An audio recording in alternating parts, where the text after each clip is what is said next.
Good evening and welcome to the November 18th meeting of the Open Space Conservancy Trust Board. In accordance with the Open Public Meetings Act of the State of Washington and Governor's Proclamation 20-28 as amended, this meeting is being broadcast live via Zoom. It is being recorded and will also be available on the city's YouTube channel tomorrow. With us this evening, we have Deputy Public Works Director Elaine Summergren, Parks Operation Manager Sam Harb, and Natural Resources Project Coordinator Lizzie Stone, and Eileen Kiefer. And we also have various board members joining us from other boards and commissions on the island to participate in the ethics training. At this point in time, let us have the roll call. Elaine?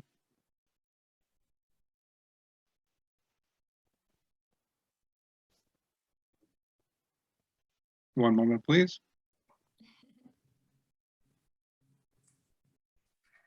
Chair Thomas Hildebrandt. Here. Vice Chair Carolyn Burseth. Here. Secretary Geraldine Poor. Council Liaison Lisa Anderl.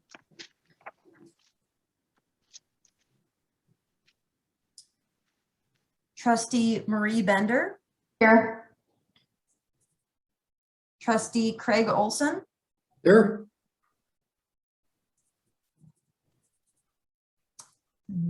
Trustee Hillary Ette. Here. Thank you.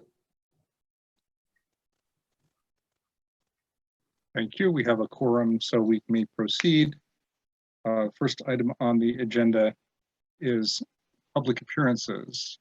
Do we have any public appearances this evening? We do not have any public appearances. Very well. We can proceed to the next item on the agenda, which is the approval of minutes from the September 23rd meeting. At this time, are there any amendments to the minutes as posted in the packet?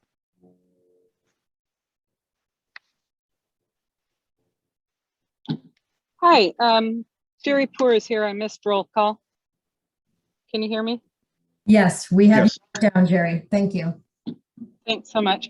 I had noticed in reviewing the minutes that it said there were no public appearances, and then had Rita Moore's discussion with us. Yeah.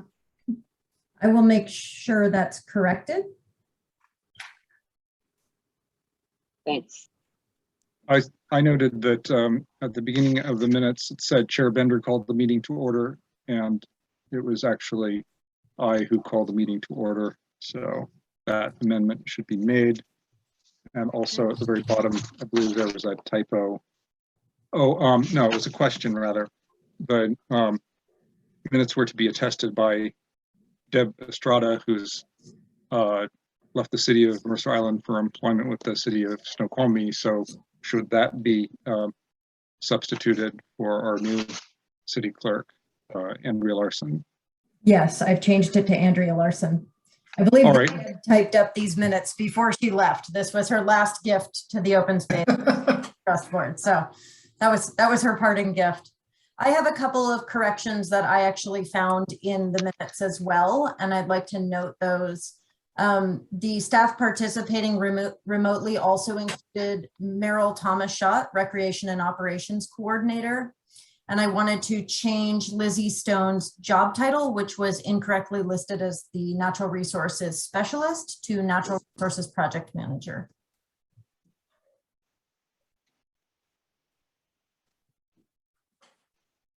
Okay, with those amendments, do I have a motion to approve the minutes? So move. Second. So moved and seconded. All in favor, please say aye or show a hand. Aye. Aye. Any opposed? Very well. We have approved our minutes. Next item on the agenda is I've somehow gotten my notes scrambled here. Okay, next item on the agenda is our Code of Ethics training. So let's welcome Eileen Kiefer. Hi, good evening, everyone. Thank you so much, Chair, for the introduction. And thanks for spending some of your evening with me this afternoon. So I'm with Madrona Law Group, and I'm your contract assistant city attorney here at the city of Mercer Island. BO can't do it all himself, so I get to help him out and get to work with Elaine and all the other good folks here at Mercer Island. We have put together a PowerPoint presentation. And actually, Chair, I noticed that there's the ethics and the PRA are listed as two separate items, but frankly, I just jammed it into one PowerPoint for you because the PRA piece is about 3 or 4 slides. So we're going to do just one big omnibus presentation. And I would encourage you that as you have questions, please interrupt. This is about without the PRA, it's about a 40-minute presentation, but it's so much more dynamic if you guys have questions. And I've loved we've done this for all the boards and commissions, and everybody's had different questions. So I look forward to the Trust's unique spin on your question. So with that, I'll get started. I'll pull up the PowerPoint.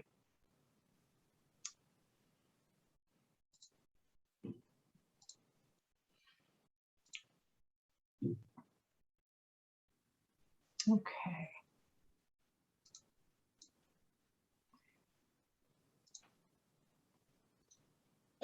And are you all able to see the PowerPoint presentation? Okay, Yes. very good. Excellent. Okay, well, we'll go ahead and get started. So again, welcome to your training of ethics for City of Mercer Island officials. As an initial matter too, we have a bit of a disclaimer. I am a lawyer, so I'm going to start out with a disclaimer, kind of true to form, right?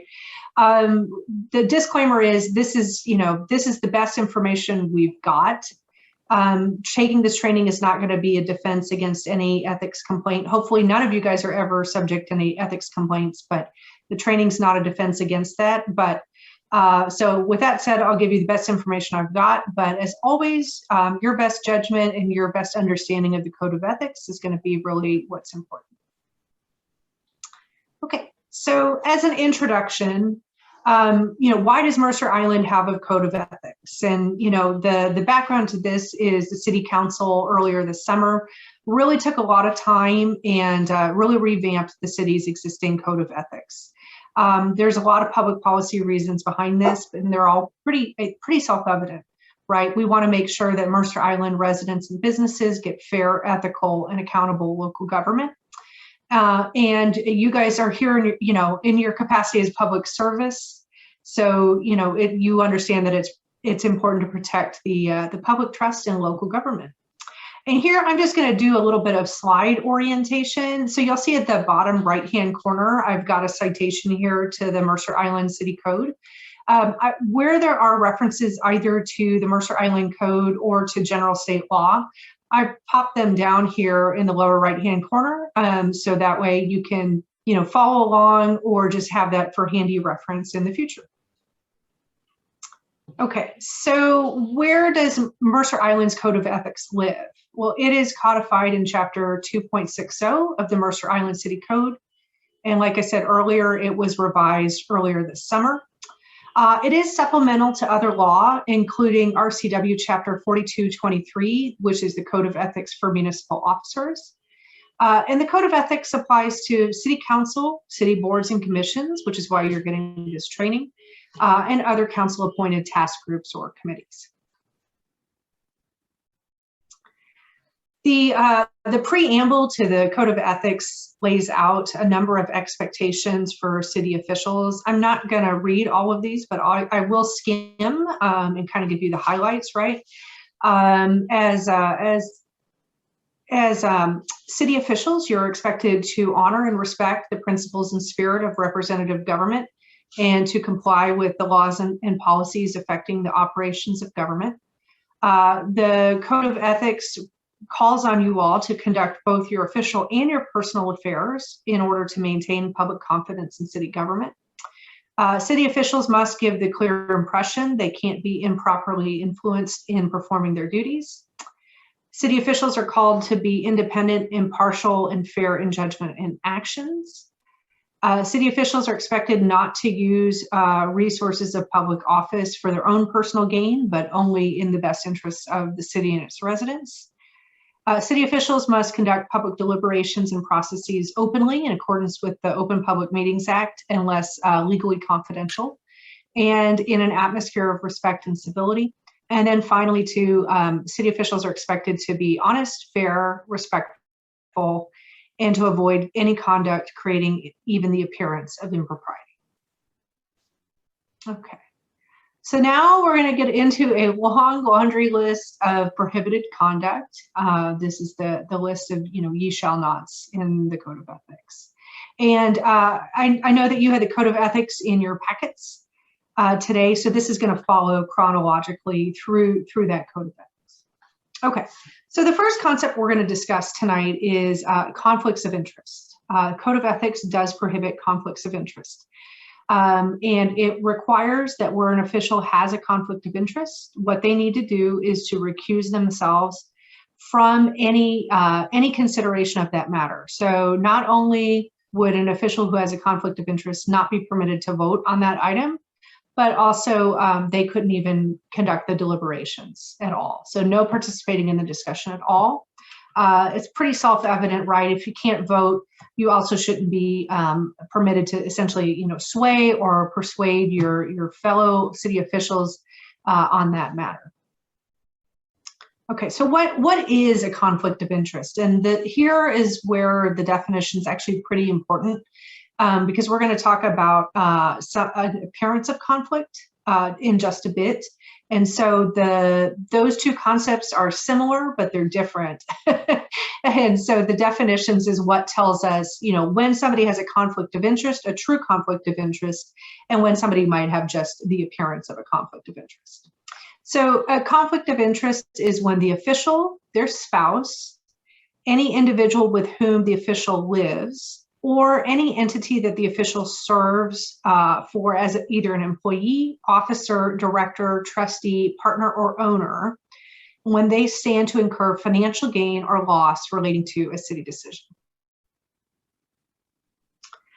There's an interlocking definition here too in the definition of conflict of interest. We have to also look at the definition of financial gain or loss.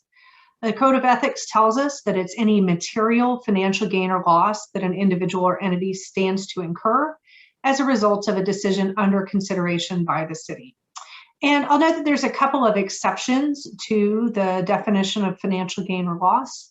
The term doesn't include payment of generally applicable taxes or fees. That makes sense. Otherwise, no city official could vote on those generally applicable taxes or fees because they'd be subject to them.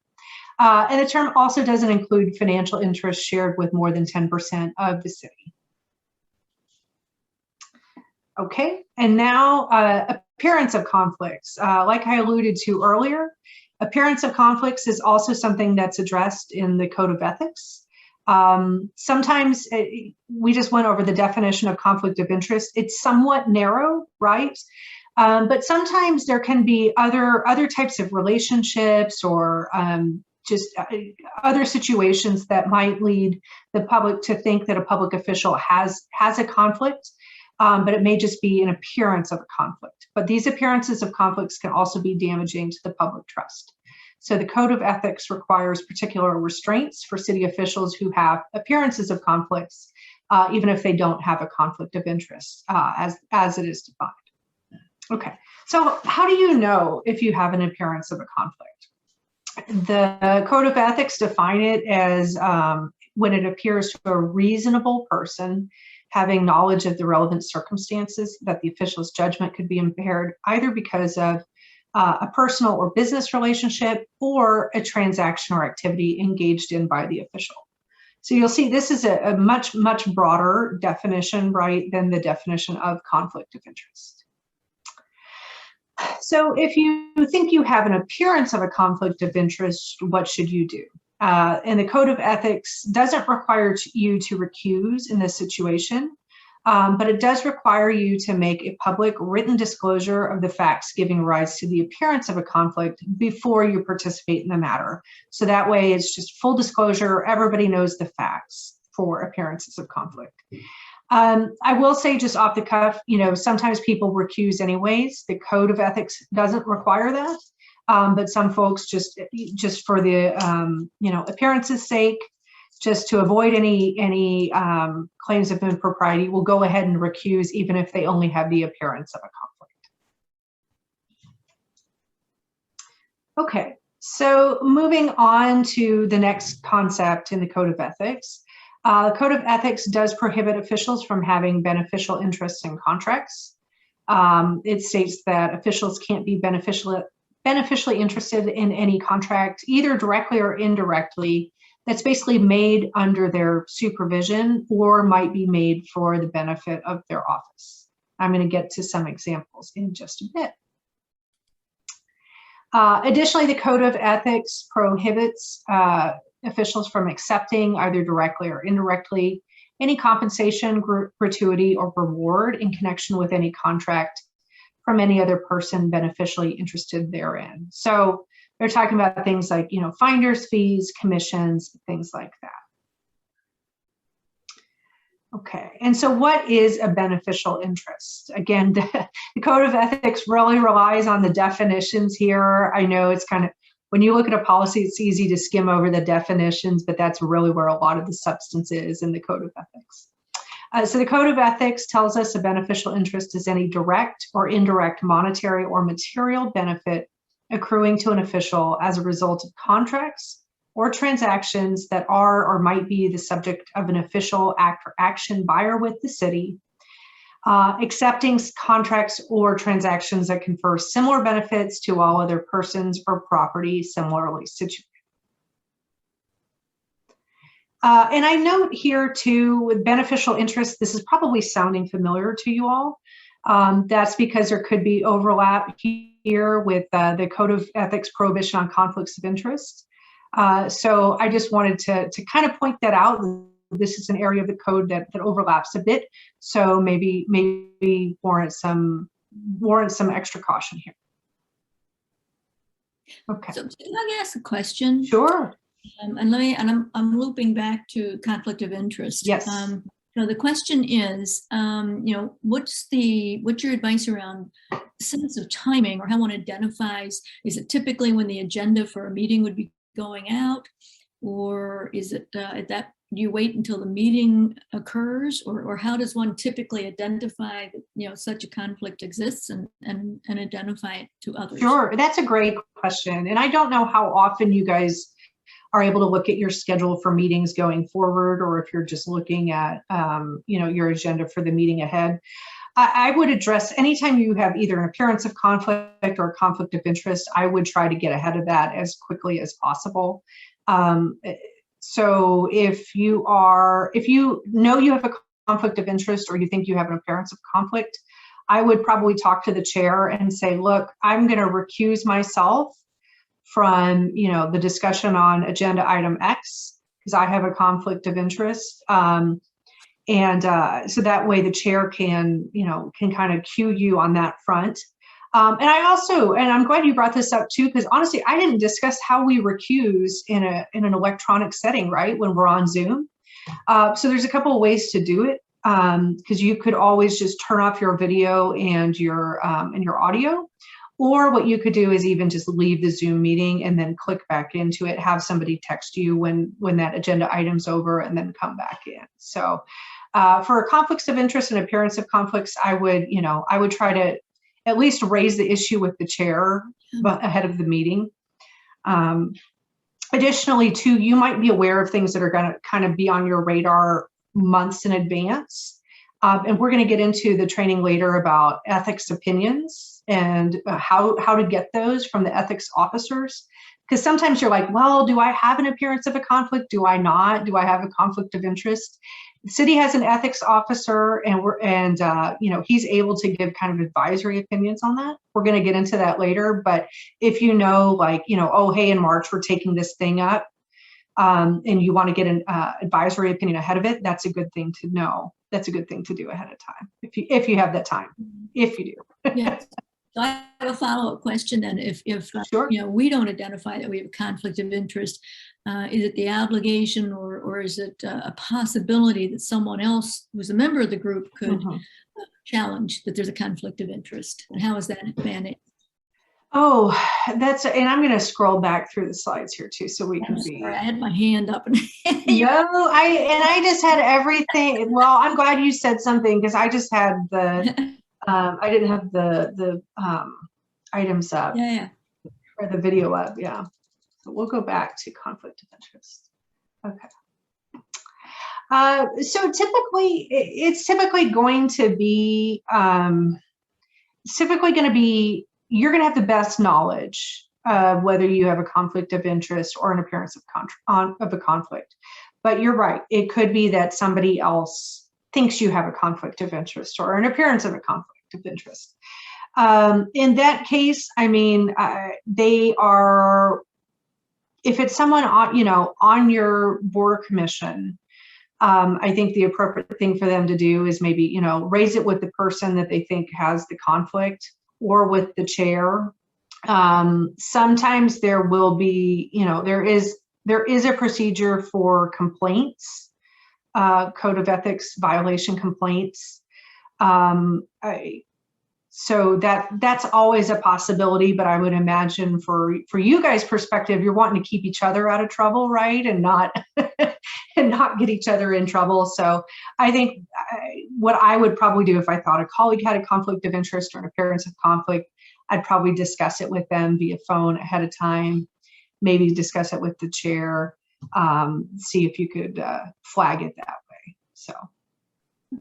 Okay. Yeah, great. Thanks. Sorry for interrupting. No, I'm glad. Again, keep it coming. And I'm going to have at least because I can't have all of you guys up and still see my slides. So I would ask the chair too, if you or Elaine, if you guys see hands, please just shout at me and then I'll finally stop talking. Okay. So let's go back to conflicts or contracts. It's beneficial interest in contracts. And I should note too, I realize that, and I've given this several times, and it's a little bit different every time. Beneficial interest in contracts. I wanted to note too that this is something that is prohibited by state law. So this is one of these areas where the Mercer Island Code and state law overlap. And beneficial interest in contracts are prohibited, but they are very prohibited, so much so that the city can't form the contract. So it's not even a matter of recusal with these types of situations. It's just the city would need to contract with basically somebody else who doesn't pose this beneficial interest problem, with a few exceptions. We'll get into that. Okay, so that's where this caution is warranted with the overlap, right? Is if you have a conflict of interest, you can recuse, but if you have a beneficial interest in a contract, the contract is just a no-go. Okay, so what are some examples of beneficial interest? This is one of these areas I think examples are so much easier to understand than the definitions. So these are really obvious examples. I picked on city council here because they're the obvious ones to have an example of. So for example, a professional services agreement to hire a council member's company as a consultant for the city. That's a beneficial interest in a contract. The city just could not enter into that contract at all. Same thing, contract for supplies to the city from a company owned by a council member's spouse, or the sale or lease of land by a council member to the city. There are some exceptions here. There's actually a long laundry list of exceptions, but not all of them are applicable to Mercer Island. A lot of them are aimed at really small cities where maybe you couldn't form enough contracts because you're a city of 200 people. They live in RCW 4223030. Just know, I don't know if any of you guys are ever going to even end up in the situation where you have a contract, where you're worried about it being a beneficial interest, if you think there might be exceptions. If you do, if you end up in this situation, call me, call BO. You can also request an advisory opinion from the ethics officer, more on that later. But you don't need to know all of the exceptions. That would take us hours and you guys would all fall asleep on me. So just know they're there and know that BO and I are around to help. If you do have an exception to a beneficial interest contract, then recusal is the remedy there, just like with conflict of interest. Officials can't vote in the authorization, approval, or ratification of a contract they're beneficially interested in, even if they have an exception. And then also the interest has to be disclosed publicly and noted in the city's official minutes before the formation of the contract. And a best practice here is going to be recusing before any deliberations, not just the vote. There's also some exemptions to the prohibition against beneficial interest in a contract. And that is, exemptions are a little bit different from exceptions because they're essentially situations that are so de minimis that, that they're not really as much of a danger to risk of self-dealing. So remote interests are things like, being a non-salaried officer of a nonprofit corporation, when you serve as an employee of or an agent of a contracting party where the compensation of such employee or agent is just fixed wages or salary, no commission. So a good example of this would be like an employee of one of these, huge, huge companies, Microsoft, Amazon. Maybe the city is going to contract with Microsoft or Amazon. As long as you're a, wage or salary employee, that's fine. Other remote interests are being landlord or tenant of a contracting party, or if you hold less than 1% of the shares of the corporation or cooperative, that's the contracting party. So remote interest is essentially so small that it's, or de minimis or remote, that it's not a beneficial interest in a contract at all. But under the Code of Ethics and state statute, you still have to take certain precautions, right? If you have a remote interest, you have to disclose that interest and note it in the minutes. You still cannot vote on the item. And then additionally, you cannot influence or attempt to influence any other officer of the city to enter into the contract. So that's whether you're, in the meeting or outside of the meeting. So it doesn't just mean deliberations, but any sort of lobbying behind the scenes would be prohibited. Okay. Moving on, the Code of Ethics also prohibits city officials from improperly using city staff time or property. So this makes sense. We're safeguarding, the public resources here. Officials can't use public resources that are not available to the public in general, like city staff time. You can't have Elaine go do a bunch of research for your own personal, redevelopment project or remodeling project.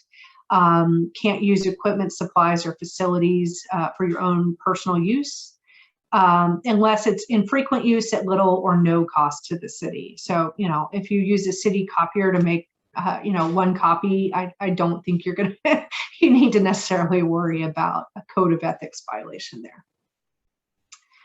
Representing third parties at city proceedings, the Code of Ethics prohibits officials from appearing on behalf of the financial interests of third parties before the body on which you serve or in interacting with assigned staff.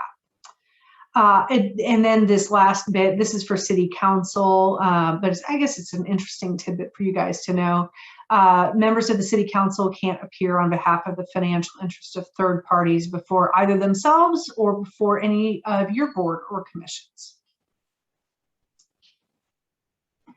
Gifts and favors, moving on. I think we're almost to the end, at least, of the prohibitions list, and then we can get into the ethics official. But the Code of Ethics does restrict gifts and favors, or really prohibit them, right? City officials can't take special advantage and get services or opportunities that are not available to the public. And so city officials can't get anything of monetary value where it's been given essentially with the intent or to obtain special consideration to influence any action by the official in their official capacity. This is pretty straightforward and probably common sense, but we're going to go over what it means a little bit in detail. There are quite a bit of exceptions here, right, to this violent prohibition on accepting gifts. So, for example, if you guys all receive unsolicited flowers, plants, and floral arrangements, that's just fine. If you happen to receive unsolicited advertising or promotional items of nominal value, so pens, pins, notepads, that kind of thing. I will say that if you do receive an unsolicited, iPad or something that's of above nominal value, that's still going to be a problem under the Code of Ethics. If you receive any unsolicited tokens or awards of appreciation, so plaques, trophies, that sort of thing. You are also able to consume food and beverages at hosted receptions where you're attending in your official capacity. You're also able to accept admission to and the cost of the food and beverages you consume at events sponsored by or in conjunction with the civic, charitable, governmental, or community organization. If you're in a position to get unsolicited gifts from dignitaries from another city, state, or foreign country that are personal in nature, you are permitted to receive those.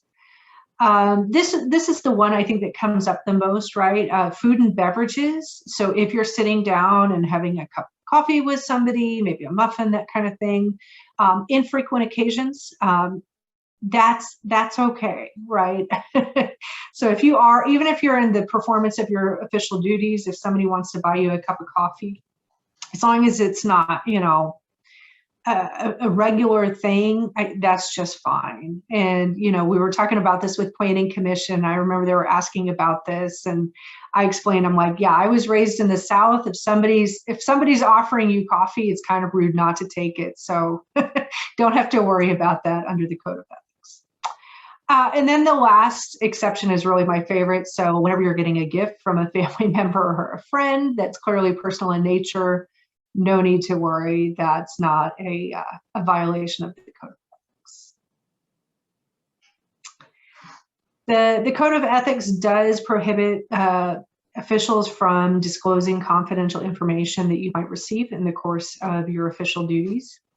So if you do get any confidential or privileged information, you are required to keep that confidential. So, for example, forwarding attorney-client privileged email or divulging contents of executive session. I don't know how often this comes up for you all, but it is something in the ethics code to be aware of. And then finally, note too that the statute does include some additional, prohibitions. A lot of these are overlapping with the Code of Ethics, so I'm not going to go into these in detail. I think the only one that I think is worth calling out here is this particular one here. Municipal officers can't accept employment or engaged in business or professional activity that they might reasonably expect would require them to disclose official confidential information acquired by reason of their official position. So just be aware that, your employment can create some conflict sometimes with, your civic involvement with the city. Same thing with other volunteer activities you might be in. Most of the time it's not a problem, but just wanted to call that out. The other thing too I wanted to point out is I've now rattled off a very long list of things that the Code of Ethics essentially prohibits. You don't have to memorize all of these. My goal for tonight is to have you guys be able to issue spot. So if you do, come into a situation where you think you have, a gift issue or a conflict of interest issue or an appearance, issue, you can call me or BO, you can get an opinion from the ethics officer, you can go to that Code of Ethics and take a look yourself. I just want you to be able to spot those issues as opposed to having everything exactly memorized after tonight. Okay. So moving on to the ethics officer, who I alluded to earlier, the city does engage with an ethics officer. It's a man, so I'm going to use the pronouns he, him when talking about the ethics officer. It's Jeremy Columber with a law firm in Seattle. He's not acting in his attorney capacity for the city, right? He doesn't give legal advice to the city. Instead, he gives the ethics officer role, and so he is responsible for essentially two different types of roles under the city's ethics policy. The first thing he would do is investigate sufficiency of submitted ethics complaints. You'll see, we'll talk about that a little bit later, but anyone can submit a complaint. And so the ethics officer is sort of a first check to make sure that the ethics complaints are sufficient enough to move forward. And then the ethics officer also provides the advisory opinions that I referred to earlier, which can provide advice and kind of an independent, objective look at particular facts for city officials who are subject to the code of ethics. Okay, so more on advisory opinions. So city officials can request written advisory opinions from the ethics officer about hypothetical circumstances or situations just relating to themselves, so not to others. So this gets to the question asked earlier. The ethics officer cannot render opinions on matters that are, the purview of other government agencies or officials. So he can't opine on, for example, campaign questions, right? Was this a legal thing for a campaign to do? He can't opine on whether the city appropriately responded to a public records request. His role with advisory opinions is really just to provide an opinion on hypothetical circumstances relating to an official who's asking him about their situation.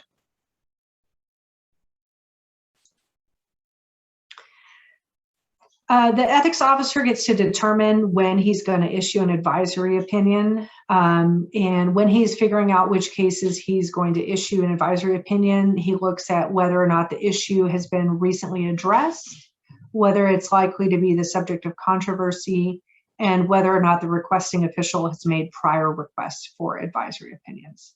And one of the questions I got in a previous code of ethics training was whether or not you guys are capped on asking for advisory opinions. Like if you've asked for 2, you can't have any more. The code doesn't read like that. So as far as I know, there's no limit on the amount of advisory opinions you guys can ask for. I think if you get to be, unreasonable about it, then the ethics officer may decline to provide additional advisory opinions. And then also too, the Code of Ethics provides that the advisory opinion process does not substitute for an official's own understanding of the Code of Ethics and the exercise of their reasonable judgment. And I'll note too on timing. So we had a question about timing earlier as well. So the ethics officer under the Code of Ethics has up to 45 days to issue an opinion in response to a request for an advisory opinion. That is a super long time. I mean, especially if you guys have an agenda item coming up. So my recommendation is that if you're going to ask for an advisory opinion and you need it by, in 2 weeks, because that's when the meeting is, put that in the advisory opinion request, because the Code of Ethics says he can turn around an opinion more quickly if urgency is requested in the request itself. So again, if you have any sort of time constraints, and you need an advisory opinion sooner, I would recommend you put that in the request. So why bother to get an advisory opinion other than to, maybe just get a third, an objective set of eyes on a particular circumstance? And the reason is because with some caveats, if you reasonably rely on what the ethics advisor tells you, that's going to be essentially a defense you won't have been found to have violated the code of ethics with respect to civil enforcement. It's contingent on 3 different things, right? It's contingent on your request being accurate and containing all the material facts. It's contingent on the advisory opinion saying that the described conduct wouldn't violate the code of ethics. And then it's also, of course, contingent on any conduct being consistent with the advisory opinion. Okay. I am going to go now through the complaint process. I'm not going to go through it in a ton of detail. I want you to know that it exists. I hope that none of you guys are ever subject to the complaint process, but we'll go through quickly how it works just so you are aware of it. Okay. So any person can submit a written complaint to the ethics officer alleging 1 or more violations of the code of ethics by filing it with the city clerk. I note that it's any person, so it doesn't even necessarily have to be a city resident. But the complaint does have to be contain certain things. It has to have specific facts with enough detail for the ethics officer to make a determination of sufficiency. It must state what the complainant thinks has been violated, what portions of the ethics code they think have been violated. And it also has to be signed under penalty of perjury. These requirements are obviously trying to dissuade, frivolous complaints, right?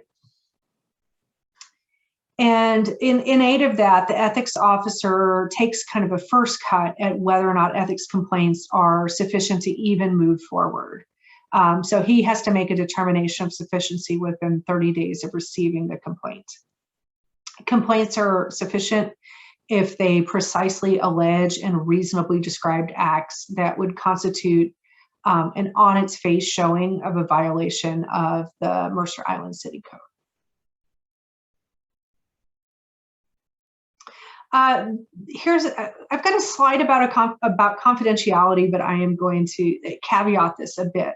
So the Code of Ethics provides that, except as otherwise provided by law, the city is going to maintain its confidential, the fact that a complaint's been filed, as well as the identity of the complainant and the official who's been complained against until the time that determination of sufficiency has been made. Obviously, because at this point, anybody can make a complaint, might be unfounded, might be, there might be something to it, but the Code of Ethics strives to at least maintain this bit of confidentiality until there's a determination of sufficiency. I note too that the Public Records Act, which we'll talk about later today, might be, this may not protect that from a Public Records Act request. So just wanted to caveat that the city is going to try to do this, but I really, based on the law, I really can't promise that they would be able to do it. Okay. So if the ethics officer looks at the complaint and figures out that it makes a determination, it's just not sufficient. Maybe it doesn't even have enough detail for them to make a determination. Or if the ethics officer determines a violation might have occurred, but the appropriate actions have been taken to address the conduct, then he'll dismiss the complaint. Oh, and I should mention too that dismissal of a complaint by the ethics officer is dismissed, as the lawyers say, with prejudice, which means can't be refiled. So won't be reconsidered even if resubmitted by the complainants, unless there's new factual allegations. Okay. If a complaint is found to be sufficient by the ethics officer, then the process moves along to a hearing in front of the city hearing examiner. The hearing is sort of like court, right? Where the parties can present and cross-examine witnesses, they can give testimony, they can provide relevant evidence, and the hearing examiner is responsible for preparing an official record of the hearing. There is a possibility for a stipulation in lieu of a hearing. So if the ethics officer finds a complaint to be, sufficient to move forward, but maybe the official doesn't want to go through a hearing, the ethics officer and the official, who's subject to the complaint can jointly submit a recommended stipulation to the city council. And so that will include, things like the relevant facts, the reasons the ethics officer thinks the stipulation is appropriate, an admission of the violation by the official, a promise by the official not to repeat the violation, and if appropriate, a recommended remedy or penalty. Decisions following a hearing. So if there is a hearing held on an ethics complaint, the hearing examiner will issue a final decision in writing. And there's a couple of different options here, right? If the hearing examiner determines the alleged violation of the code of ethics hasn't been proven, then he dismisses the complaint, doesn't go to city council, no further action, it's done. But if the hearing examiner determines that one or more of the violations are proven, then the final decision gets sent on to city council. And additionally, too, the hearing examiner has the power to recommend certain actions in order to remedy the violation. Okay. So once the city council gets any recommendation from the hearing examiner, then they will take that up at a public meeting and determine, what portion of any of the hearing examiner's recommended remedial actions or sanctions to adopt.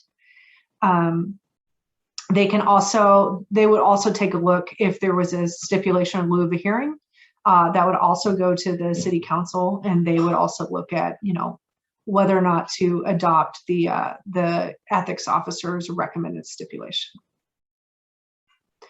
So possible outcomes. These are the consequences of having been found in violation of the code of ethics after a complaint. It can be no sanctions or penalties are appropriate. Council can refer the matter to another agency with jurisdiction. So if it's an elections issue, they can refer it to the PDC. They can make an admonition, which is an oral non-public statement. They can issue a reprimand, which is a letter. They can censure the official, in which they read a letter to the official in public. They can remove the official from their office, and they can also issue civil penalties. There is an appeal process that can be utilized either by the person making the complaint or the official complained against within 30 days of the city council's action. Those parties could appeal to the King County Superior Court by writ of certiorari.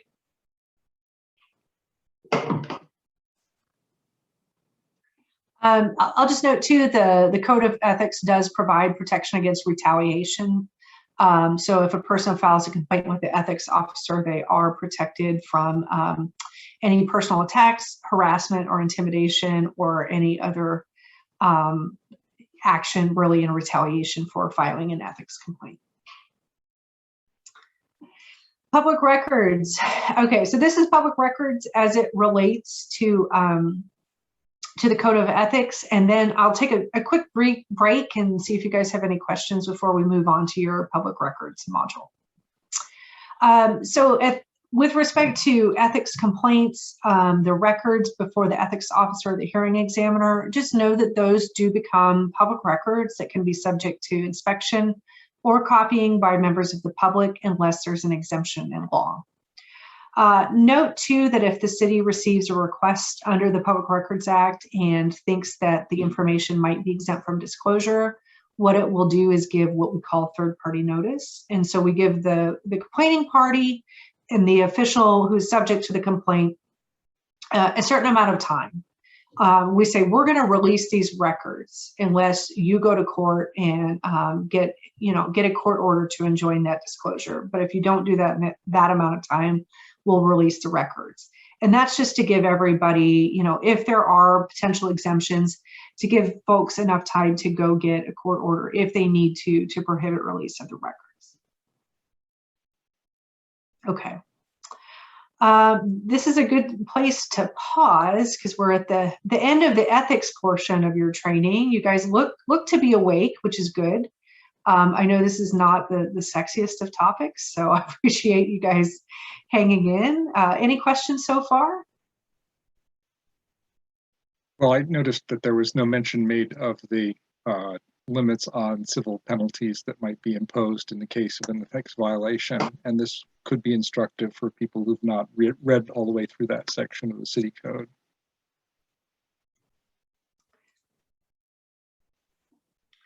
I appreciate that. And honestly, I cannot recall the civil penalties off the top of my head. It was like 250, I think. I'm pulling up the ethics code right now. Or was it just unbounded? I recall $1,000. $1,000. Non-trivial amount. Up to $1,000. Thank you very much, Chair. I appreciate that. Okay. All right. Unless there are any other questions, I'll move on to your public records module. Trustee Bender. Yeah. So aside from trying to influence people to make, I'm not sure, monetarily influence people, are there any restrictions on third-party conversations, say between a council member and a member of the public? And does it matter if that member of the public happens to sit on a board unrelated to the discussion matter? It depends. So it depends, right?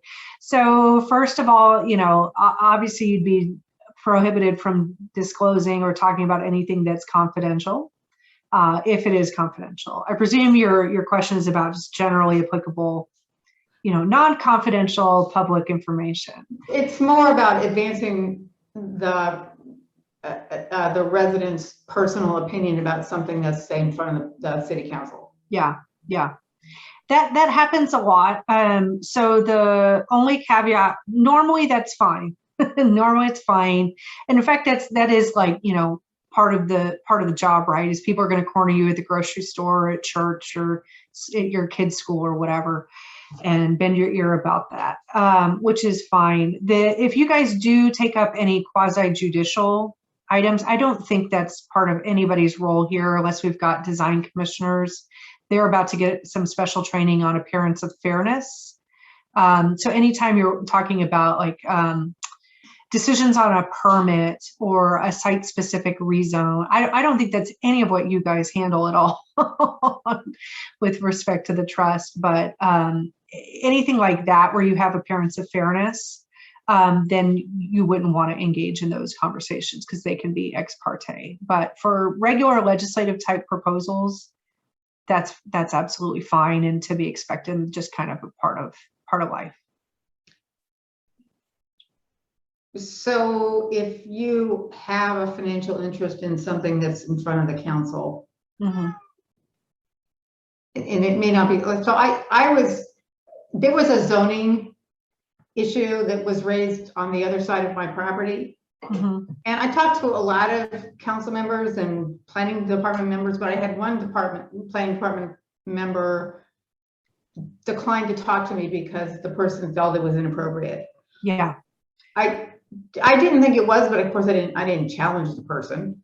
But I would like to know, was there really anything wrong with my wanting to talk to a member of the planning commission about a zoning change on the backside of my property? So with respect to site-specific rezones, those are going to be quasi-judicial decisions. And so really those conversations have to be held in public. They were trying to avoid what's called ex parte communication, one-sided communication. And so I understand where the staff member was coming from there. Because the idea is, for example, you don't want to be talking to a decision maker and then the other side of that story doesn't get to hear that and they don't get to rebut it. So that's a different set of training. But yeah, I think that was actually correct for the staffer to say, no, this is the boundary I've got here. Well, but the petitioners get to talk to city staff all the time. And it wasn't a city staff person, it was a planning commission member. Right. So I'm just trying to figure out, it seemed odd to me that the city staff would be subject to appearance of fairness doctrine as well, and to the prohibitions on appearance of fairness of ex parte communications. So for example, like I've got, the city has a code enforcement appeal hearing tomorrow. I cannot email the city hearing examiner. Neither can any part of staff, except to maybe set up the Zoom without the appellant being on that email chain, and that's just to preserve fairness. Yeah. Okay. Good question. That's a whole other hour-long presentation on appearance of fairness. You guys didn't sign up for that tonight. All right. Well, let's get you through your public records training though, real quick. Okay. So this is public records training for you guys as city officials, board and commission members. So it's not going to be, in depth. This is just the bare bones of what I think you guys probably need to know. So as you guys probably are aware, writings containing information relating to the conduct of the city, or performance of any government or proprietary function owned, used, or retained by the city or public records. I'll note that the definition of writings is like wide open, right? It's electronic things, it's pictures, it's even, types of technology we don't use anymore, like floppy disks and diskettes and things like that. If it relates to the conduct of the city, then it's going to be a public record. So that includes your emails that you guys engage in as part of being a board or commission member. And unfortunately for you guys, because I think you guys probably don't have any city issued phones or city issued laptops, this includes personal devices and accounts. The test is not, not where the records are kept. It's really about what the records are. Otherwise, frankly, everyone would just keep all their files at their attorney's office and just say, they're not at our office anymore. They're not public. Well, that's not how it works. So they're subject to disclosure regardless of where they're stored. So that includes personal cell phones, personal email accounts. And I've got Nissen v. Pierce County is the case that established this. And so what does this mean? So this means that at some point, the city's public records officer may come to you and say, we've had a request for records. Can you search, your texts? Can you search your personal email? And you might be requested to do that from time to time. In fact, I have as well as a city contractor. So what are some best practices you can use, realizing that, your personal devices can contain public records? So best practice is to use your official email for all communications relating to your role as board or commission members. And my apologies to the non-OSCT board or commission members. I have OSCT here, but this will apply to you guys as well. If you do receive an email at your personal email account relating to city business, so maybe a neighbor or a friend emails you at your personal email account, but it's relating to your city role, just forward that to your city email. That way you don't have to worry about it being in your personal account. The city can just grab that from its server. You don't have to worry about it.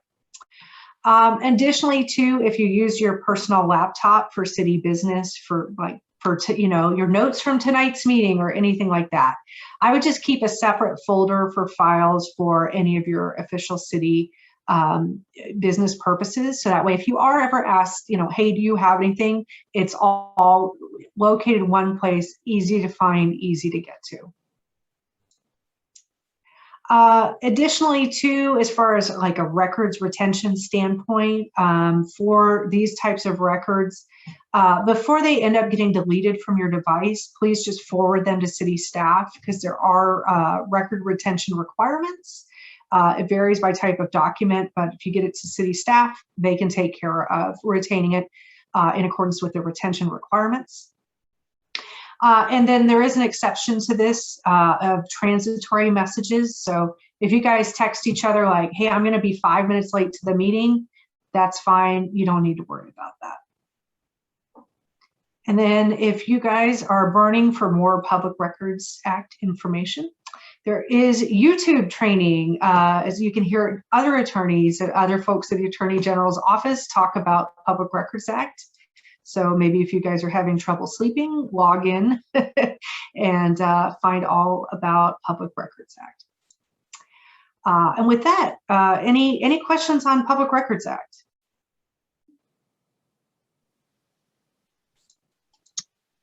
I'll ask one. Go ahead.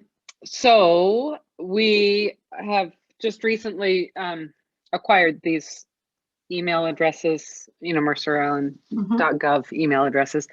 Is it not smart to forward that to a personal address, like the meeting notification, for example? You can do that. I mean, that's fine if you're getting it at so you're having your city email and you're having like all emails forwarded, or you're just forwarding certain. Forwarding like the Zoom one so that I don't have to log into this. I can, more easily. Yeah. I wouldn't worry about that because I mean, it's already on the city's server, and so they can grab that even from your sent items. So that's not a problem. Okay. It's more of just, I wouldn't be using your Gmail addresses to be sending out the agendas to each other and not going through the city's email server. If it's on the city's email server, then they can grab it, no problem. Okay, thanks. Any other questions?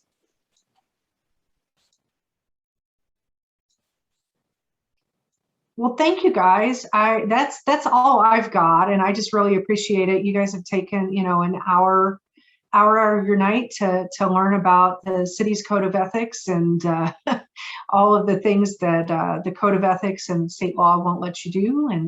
But at the end of the day, it's really important to.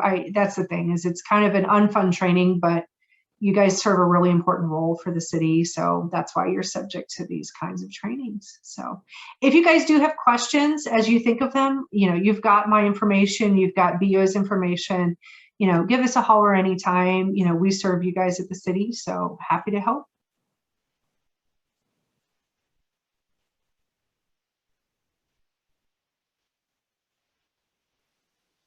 Thank you. Okay. Thanks. Thank you. I assume that your slides will be available as part of the agenda packet. They'll be blended in by somebody on our staff so that they can be reviewed later. I'll send them to Elaine now. I never send them in advance because I want them to be fresh for you guys when you come into training. So I'll send them out now. Yes, thank you. And with that, we will move on to our next agenda item, which is to hear from Lizzie Stone about the selection of plants being used for restoration within the open space. Thank you, Tom. Can y'all hear me all right? I know that there was some scratchiness in my audio earlier. Yeah? Okay. I'm going to share my screen here.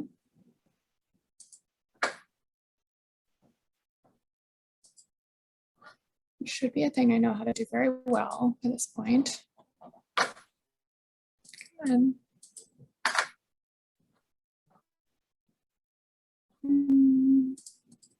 Not letting me open this. I'm gonna.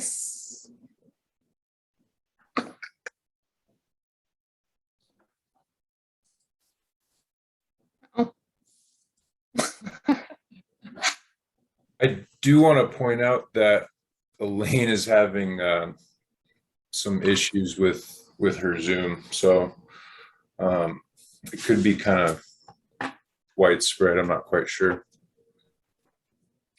Are y'all able to hear me and see my screen right now? Yeah.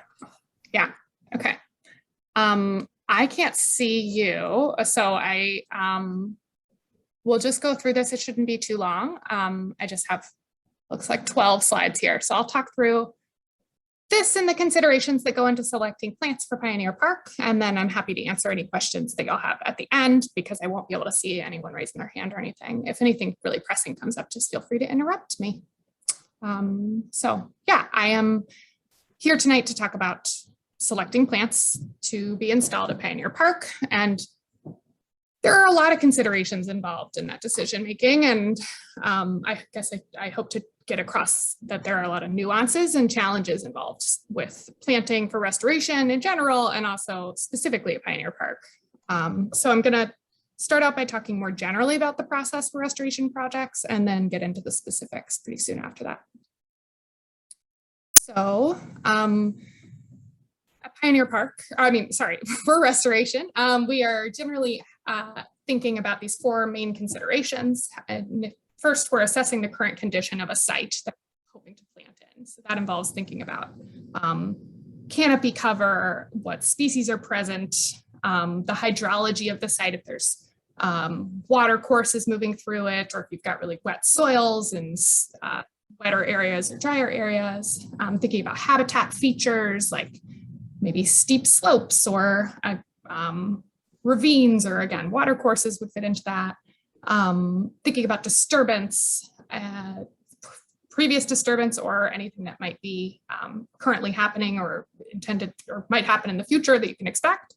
And then also considering like the challenges that the site might have, like pathogens, resource limitations, access to the site, things like that. So you're kind of getting a big picture of the current condition of the forest that you're hoping to plant in, or the site in general. Next, we think about what our restoration objectives are. So that is often involves looking at existing management plans and thinking about our community's interests. We can come up with some specific restoration goals. You might have the goal of trying to restore to old growth conditions, or maybe your goal is really more focused on habitat and wildlife, or maybe it's visibility and access for the people who are using the park. And then with that in mind, all of these things in mind, you can establish what your target ecosystem is going to be. So taking those first two considerations into account, you can come up with a plant palette to achieve that target ecosystem, which incorporates current and future challenges, so climate change or those plant pathogens. And then the oft forgotten part of this process is also thinking about where you're sourcing those plants from. You want to be sure that you're getting the appropriate seed stock and taking into account genetic diversity and provenance when you're selecting your plants. So getting into talking about specifics of Pioneer Park, there's a lot of variability in when we're considering the current condition of Pioneer Park. This is an image from the 2008 revision of the Pioneer Park Forest Management Plan.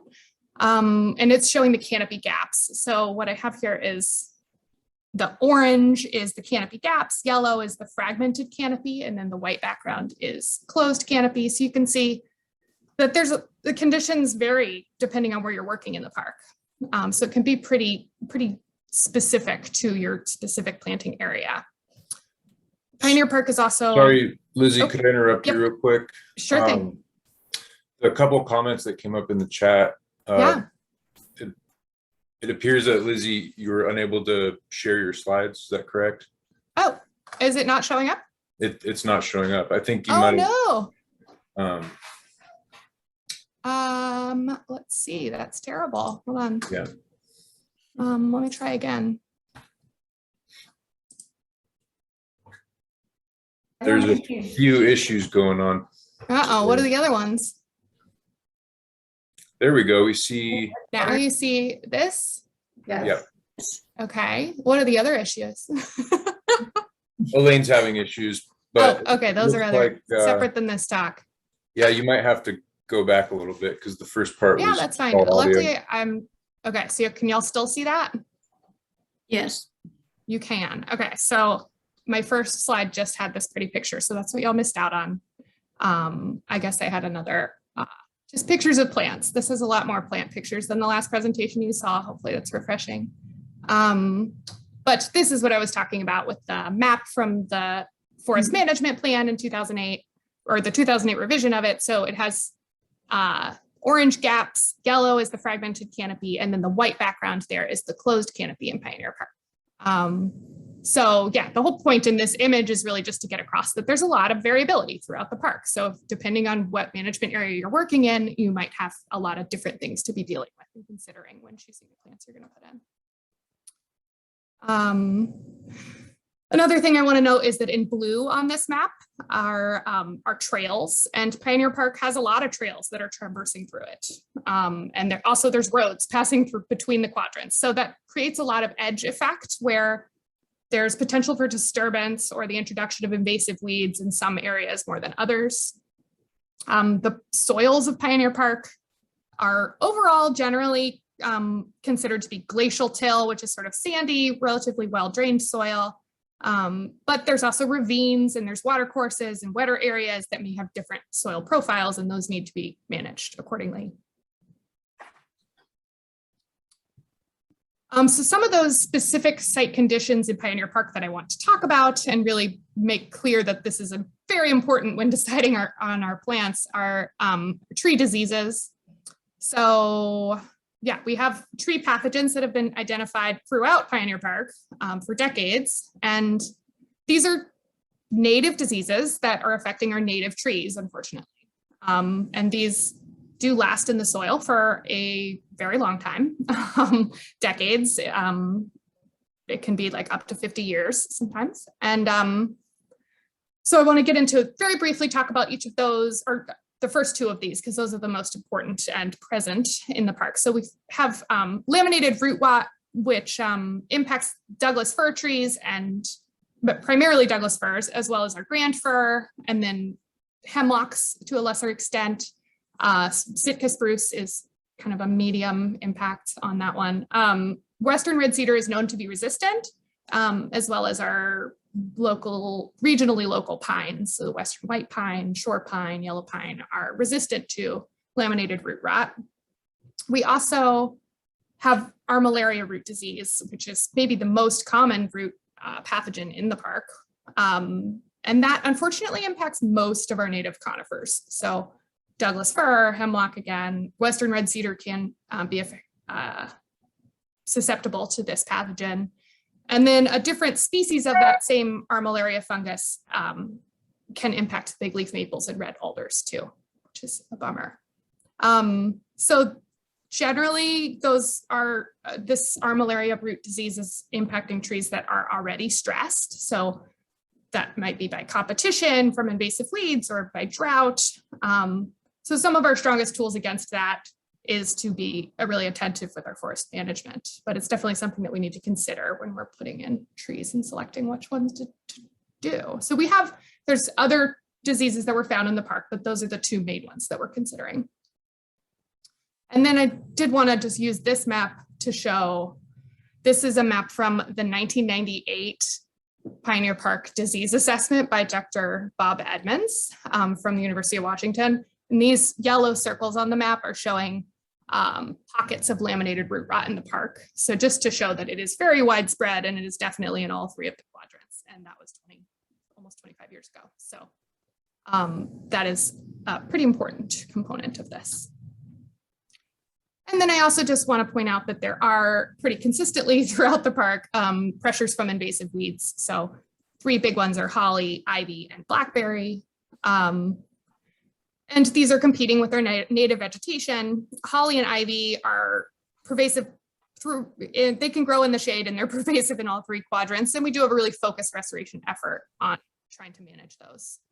Blackberry can be found all around. It is more prevalent in canopy gaps. It does want to be in sunny areas. So while we are removing it in the short term, long term, it can be better managed, hopefully by maintaining closed canopy conditions for the time being, where possible.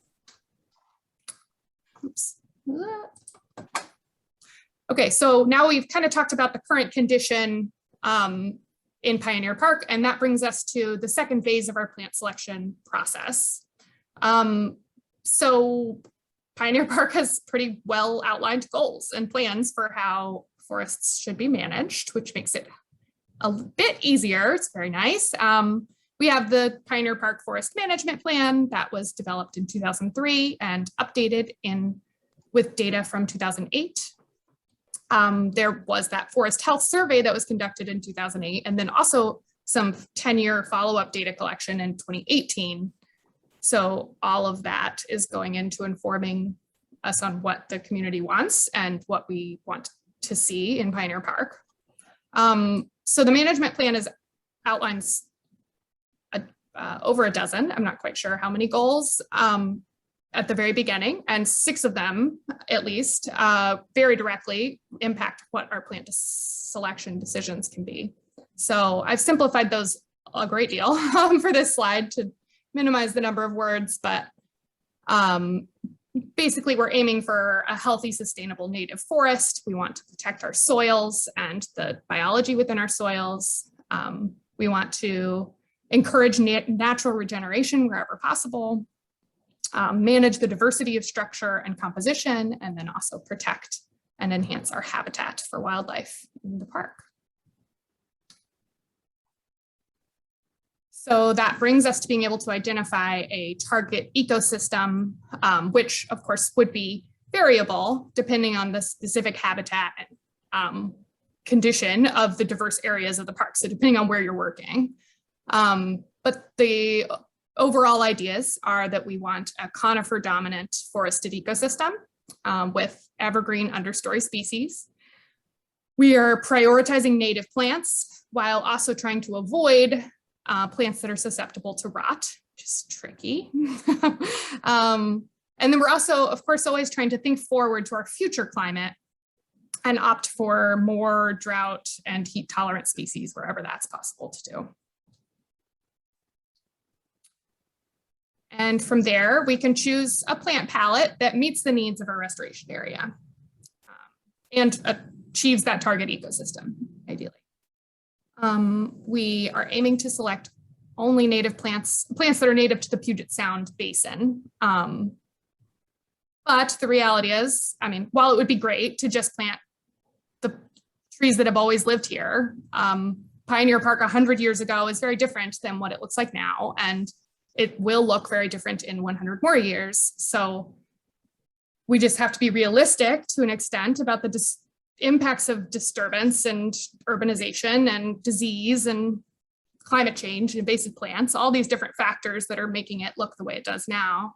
And we can't be too rigid about wanting to keep it exactly as it was in the past, right? So some of the primary plant species that we're choosing are our Western red cedars. We're bringing Western white pine, some shore pines, and those are all resistant to the laminated root rot that we have present. Grand fir and Sitka spruce are less resistant, but we're putting those in a lot smaller numbers. We do also bring in up and plant some big leaf maple and red alder trees as faster growing deciduous trees that can hopefully fill in those canopy gaps in order to replace some of the dying canopy in the medium term while those conifers are getting established.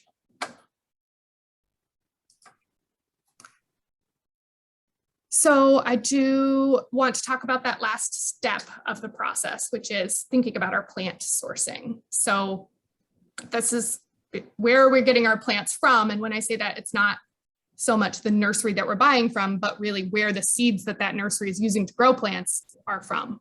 So we want to be ensuring that our plants are adapted to the local climate and that there's sufficient genetic diversity within a species. So generally we're aiming to get our seeds from a local area, and there can be a lot of genetic variation between different areas. So that kind of makes us think about like, what is local and what is native?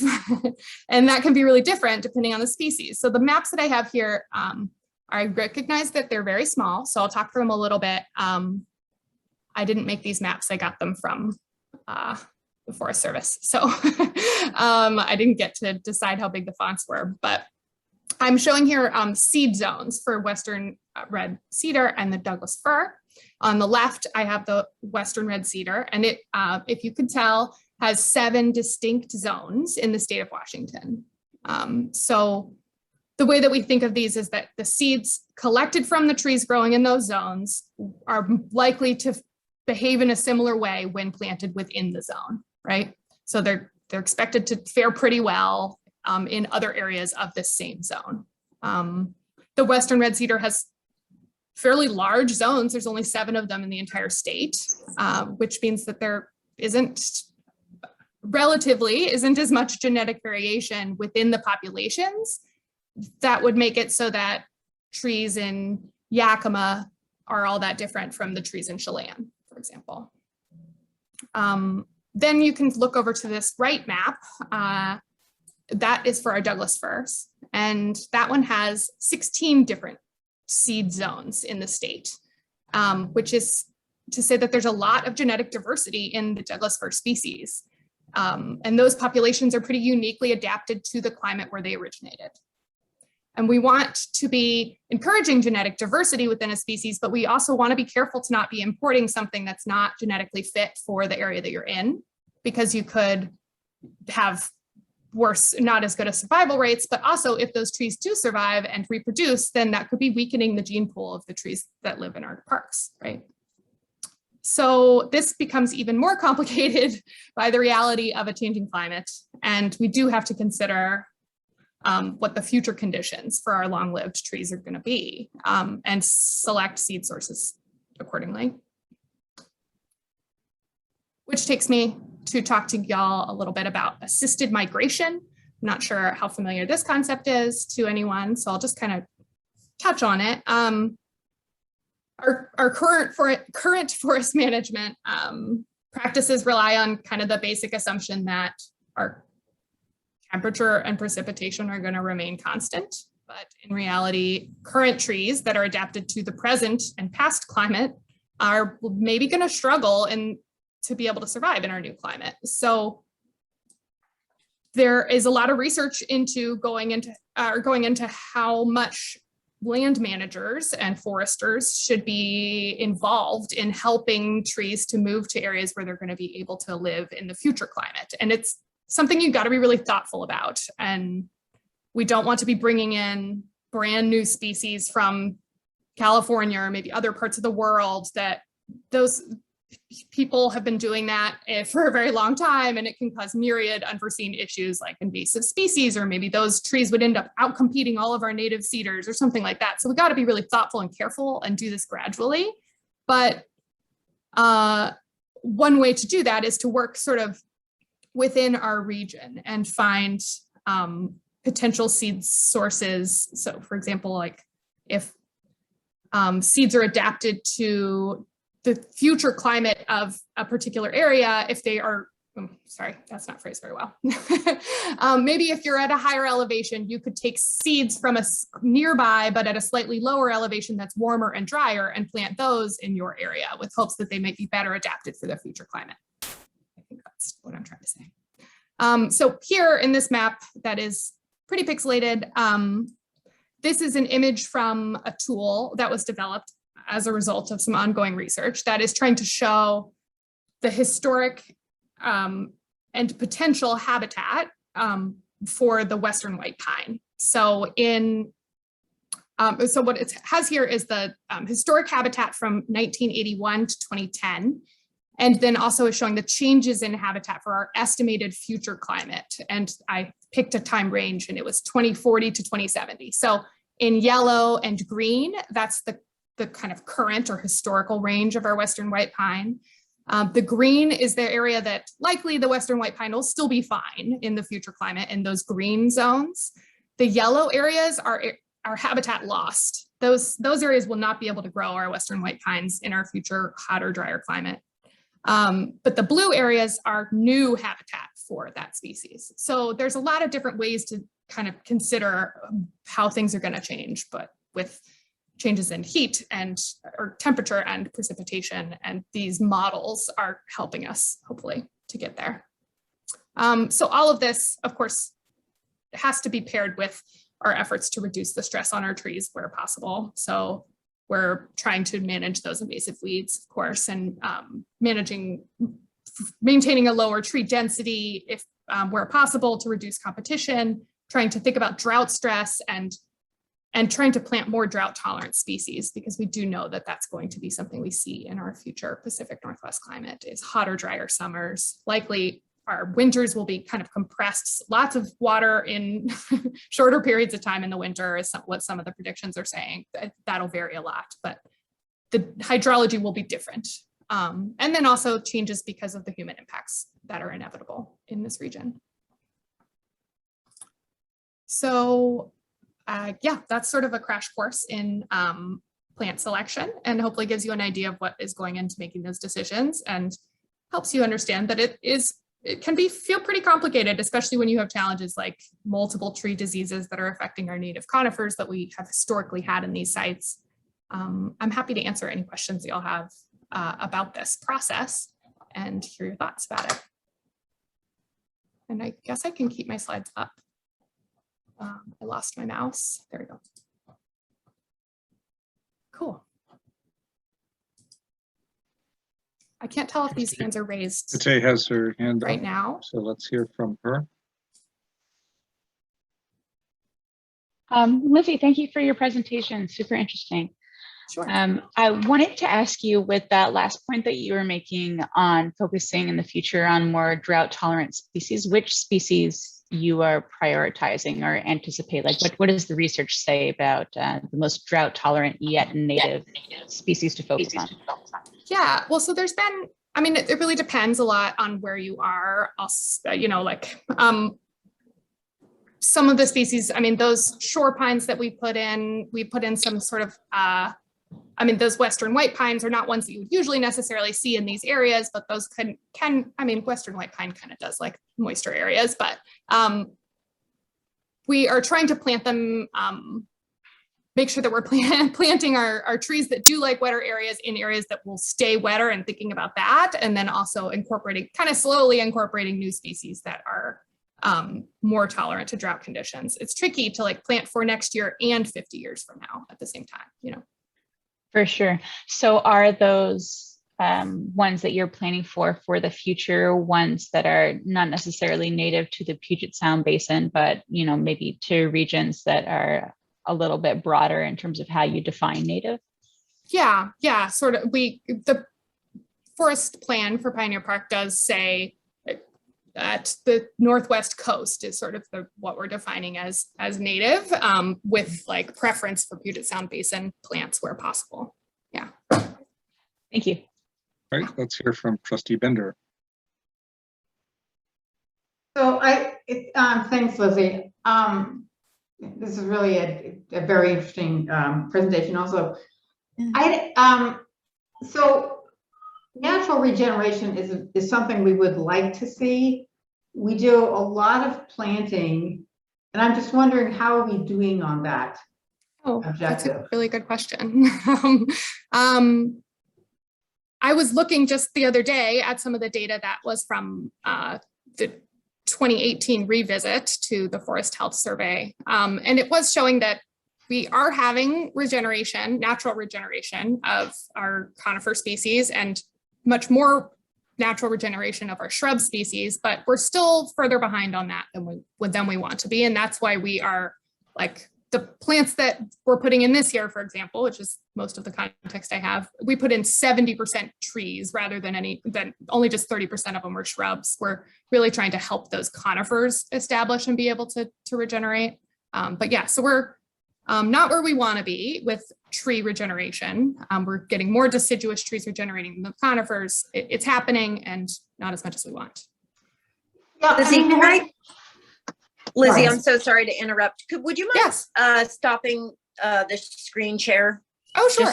Just during discussion. Thank you. Yeah. Sorry. So, I mean, one of the things that I've noticed just being in the park is we have areas now that are very open canopy that probably weren't open canopy in 2008 and 9. Sure. Are those areas where you're seeing natural regeneration? And I mean, I do see a lot of big leaf maples. They don't have any trouble feeding. Those are good at doing what they do. That's true. Yeah.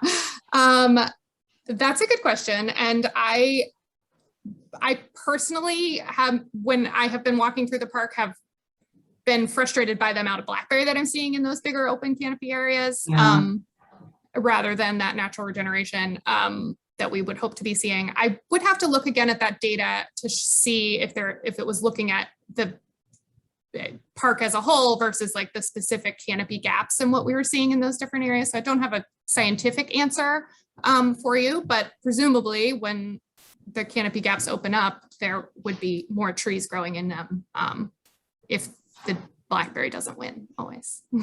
And I was also curious, do we have a sense of whether there are any rare or endangered species in Pioneer Park? And what is our attitude if we, in terms of focusing on them? Do those, I never heard about those. Do they exist?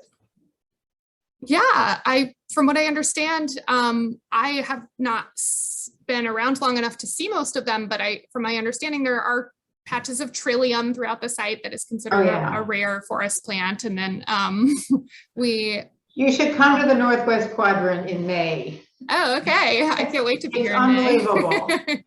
I'm trying to think of what the other species that are listed in that forest plan are, but there was a list of, I think, maybe 4 or 5 rare plants that we are trying to keep an eye on and encourage them where possible. I don't know if Elaine has an answer to that. That's better than mine. I don't have an answer that's better than yours necessarily. I mean, I wouldn't say we have anything that is, truly listed as rare and endangered. We have things that are less common, certainly. And when we do find those, we, focus on preserving them and making sure that invasives are controlled around them. So one that Hillary pointed out to me is the native maidenhair fern, which is very different from what you buy in the grocery store, and it is gorgeous. It is. Agreed. Do we have any other questions for Lizzie?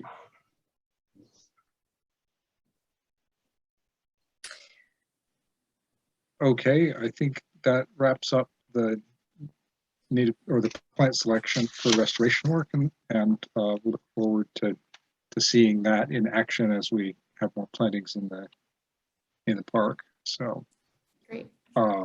Thanks, Hal. Yeah, thank you for your presentation.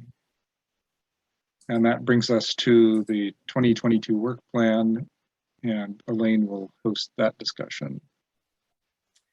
Well, Tom, I will say that I would if I could, but I am actually speaking with you on my phone because my computer is uncooperative tonight. How about we say that? So Sam is going to share the Word document that we have for the draft work plan for 2022. Essentially where we are right now is that, this is what we would consider the brainstorm stage. So normally in November, the year before, we just start to talk about what sorts of things the trust would like to see go onto the 2022 work plan. Then staff will take those and, put them onto the calendar for meetings next year, and then bring that back as a draft at the January meeting. So you can see, I can barely see, but you can see the items that are on there. Many of the items, most of them are recurring. So these are things that are on there every single year, whether they're reports that staff are obligated to make on an annual basis, things that we have decided that we'll discuss at certain meetings. And that includes the annual report to council, the work plan, the quadrant reports at each meeting, the restoration work plan, letterboxing program, trail work plan, off-leash dogs, election of officers, and the herbicide application report. So most of the items that are on there right now are recurring items.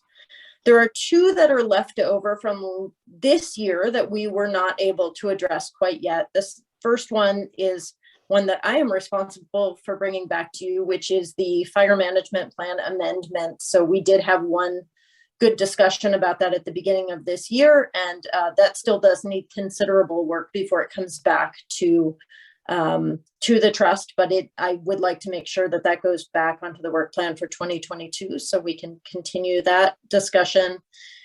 And the other one that was on the work plan for this year was a permanent restroom facility. So this was a discussion that has come up in years past about, really looking at what would it take, both utilities wise and budget wise, in order to replace the portable toilet at Pioneer Park with something more permanent. And this has been a discussion that's come to the trust several times over many, many, many years. So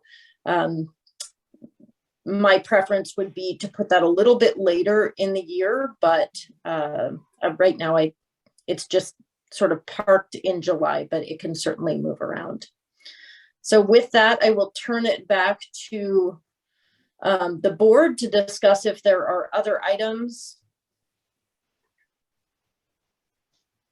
So would any of the members of the board like to contribute other work items to the plan at this point in time? I see that Trustee Poor has her hand raised, so please go ahead. Thanks. I do not actually have anything additional. I wanted to thank you for the updates from our prior discussion. And I wondered if I could ask about the permanent restroom facility, what the driver is for that. Are there people, is there a source that's suggesting that should be considered? Or maybe we could, when it comes back, we could talk about the motivation. Well, I think that that's actually a worthwhile thing to talk about right now, Jerry, because if this is on the work plan, staff will do a considerable amount of work to bring something useful to the trust at that meeting. So this would be a great time to talk about whether that's something you want to discuss at length. And like I said, this has come and gone over the years. If there is not a strong interest on the board right now to discuss that item, or maybe it's one aspect of that item, so discussing what the code rules around utilities are, things like that, some of the earlier points, just to find out if it's feasible. It could be something like that. I do believe that it's a bit of a holdover, though, from some past trust interest, and I do think it should be. This work plan should reflect the interests of the current trust makeup. Yes. So on that note, from a high level, perhaps we could get a show of hands from those who would be in favor of pursuing a permanent restroom facility in the northwest quadrant of Pioneer Park.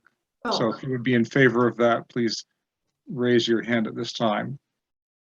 If you're opposed, then raise your hand at this time. Well,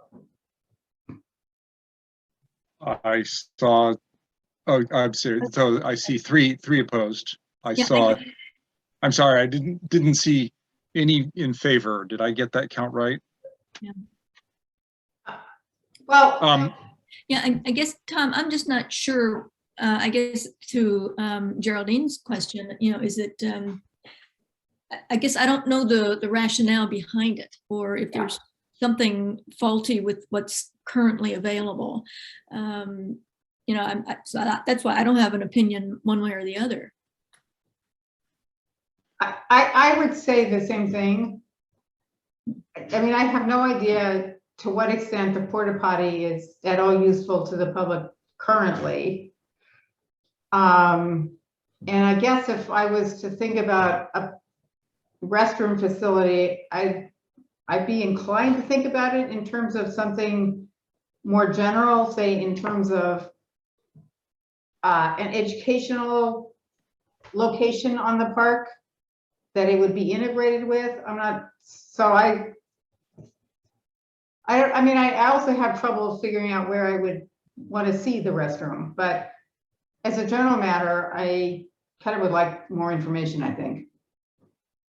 I will mention that it was an item that came up in the cross-plan survey, that some of the respondents did say that they would like to have more restroom facilities. So it's something that should perhaps be considered, but what I wanted to get a sense of now was sort of the general support for the idea, and so that Elaine could get an idea of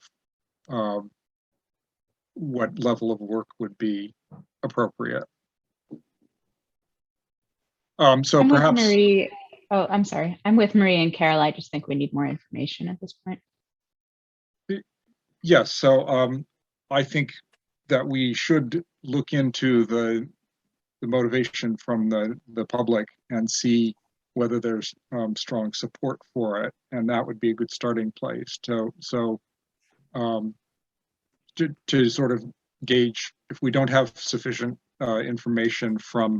specific information from the plan survey saying that people specifically want to have restroom facilities in Pioneer Park, then we should probably go out and get that information from the community one way or another.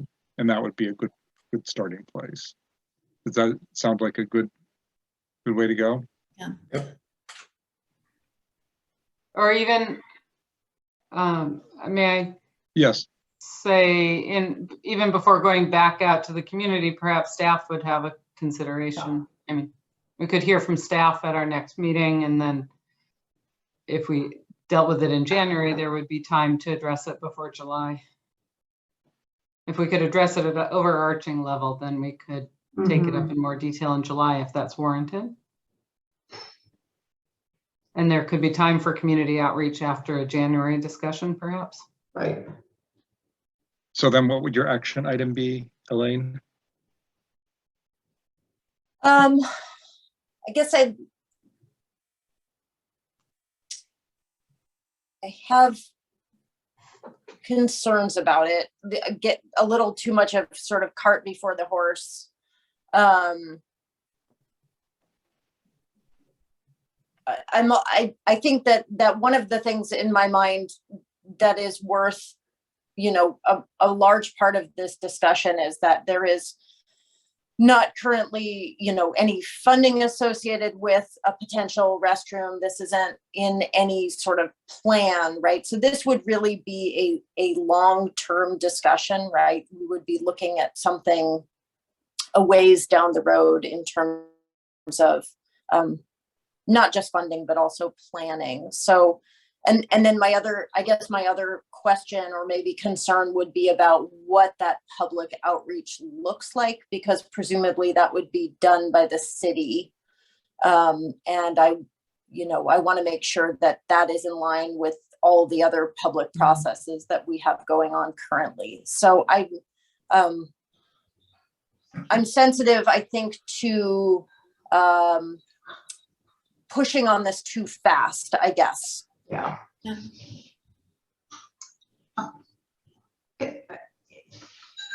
I guess one of the things I did hear in the Parks and Rec meetings is there is a focus on restrooms in other parks, and I guess it never bubbled up that there was some, however minimal, support for a restroom facility at Pioneer Park, but it's certainly not in the pros plan for the next 2 years of actual budgeting.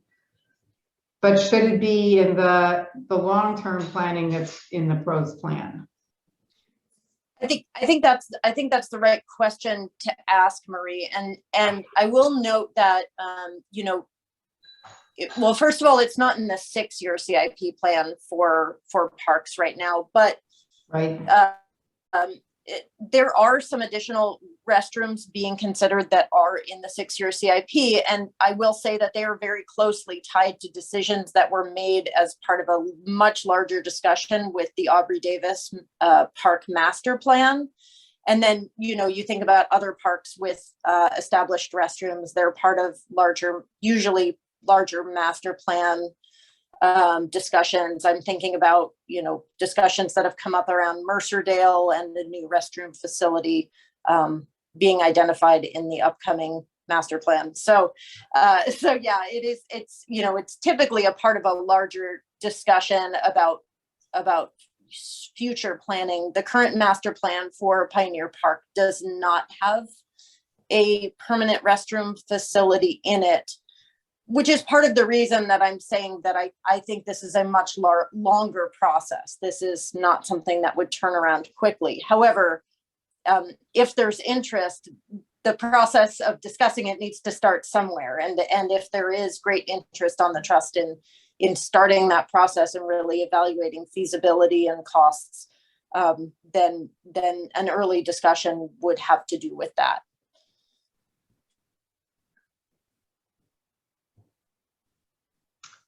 I do wish I could see all your facial expressions, because right now I really. Well, we could laugh for you.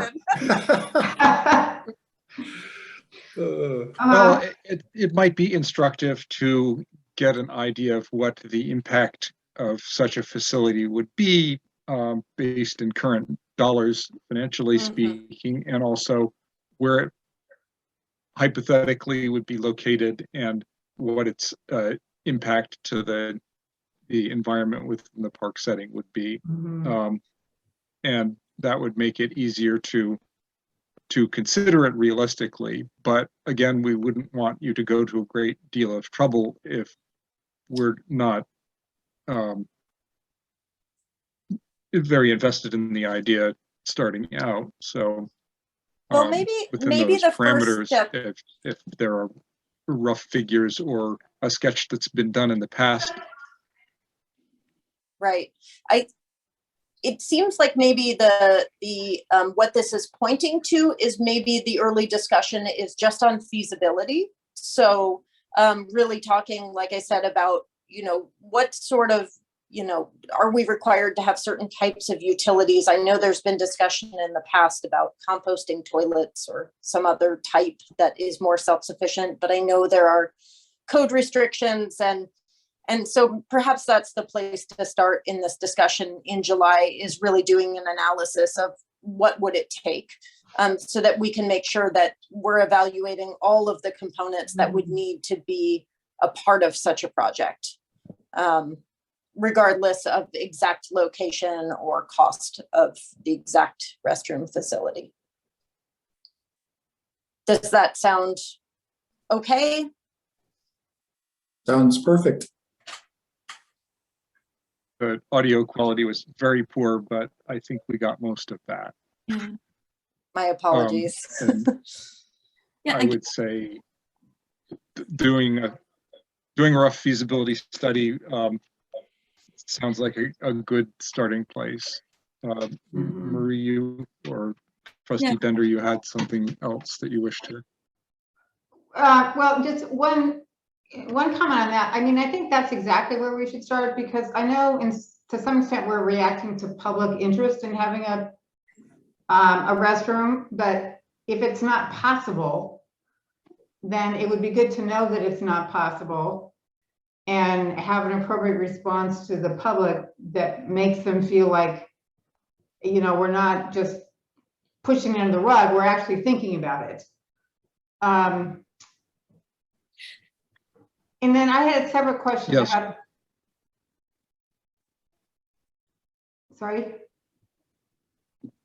Geraldine, did you want to say something about restrooms again? Thanks, Marie, so much. I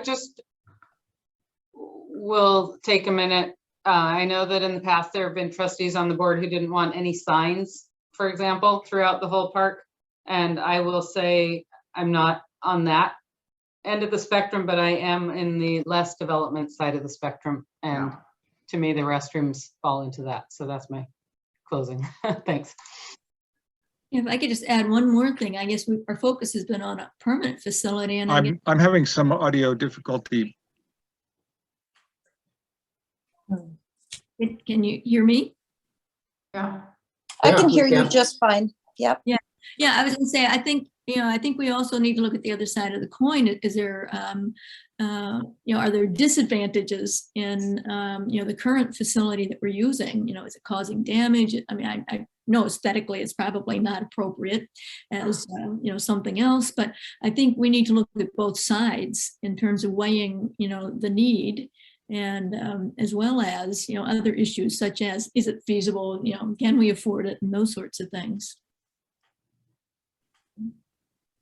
And we could certainly bring that evaluation too for trust discussion. So talking about current costs, impacts, and the like, because there are certainly costs and impacts associated with the current restroom. So that could certainly be a part of that conversation. So So All it right, I sounds think like, we've had enough discussion on Yeah. this item for the time being. Is your action item clear at this point? it is. Okay, Thank you. thank you. Okay, Trustee Bender, would you like to introduce a different item on the work plan? Yes, thank you. I just had a question about the fire management plan. I mean, fire management is something that's important to all of our open spaces, and I'm just wondering if this is on the plate of the Parks and Rec Commission and how we, and if so, is there an integration opportunity here? What's the situation?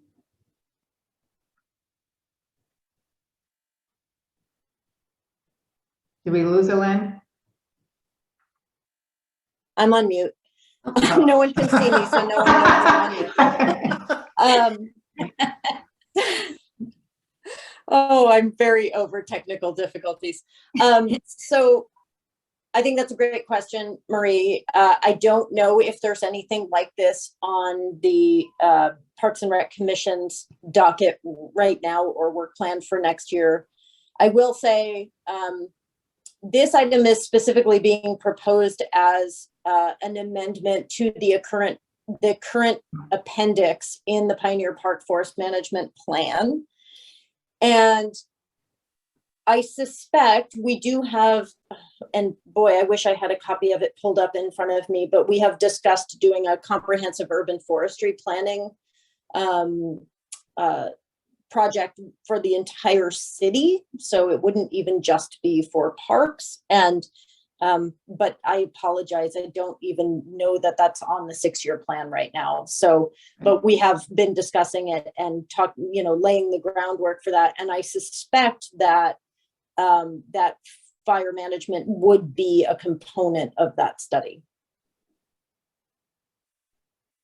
I don't know that's an adequate answer for you, but as always, a lot of these things do begin with Pioneer Park because it is such a large open space. And I think it's a good opportunity to have a strong discussion about the balancing act between urban forestry and fire management. Yeah, no, I think that's great. I mean, it would be sort of like the beginning learning experience for the city, which would be great.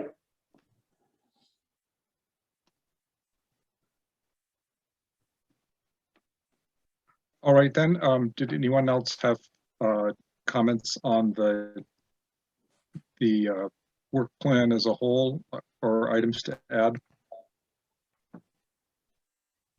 I did have a few items to go through. In the item for the trail work plan, I wanted to open a discussion of the possibility of adding some new trails in Pioneer Park. There was very strong public support in the cross plan survey for new trails and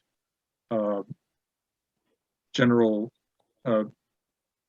enthusiasm for hiking. So I have a few areas of Pioneer Park that I think could be opened up to more hiking if there were trails there. So I'd just like to add that discussion of new trails to that work plan item. We have the pilot parking restrictions along 80th Avenue Southeast, or 84th Avenue Southeast. And we need to put that on the work plan sometime during the year so that we can revisit that and see how those that parking channeling is working out. And there was the issue that I brought up early in the year of the fact that the deed of trust for the Angstrom open space has not yet been conveyed officially to the Open Space Conservancy Trust. And I was informed at that point that it was mostly a clerical oversight, but I would like to have some follow-up on that to make sure that it gets done. So Yes, and that is, that would be an item that I would. Tom, that is currently under legal review right now. I believe we have, our city attorney's been quite busy. And so we've, I do believe that is now being reviewed. And so it would be great to put it on the work plan as an item to bring back and get an update. So I will be happy to discuss that on my end and find really out when that. Any slot that's available would work for Okay. that, so that there's adequate time to move forward on that. Okay, I suspect it will be the March meeting, but I will find out when it's appropriate.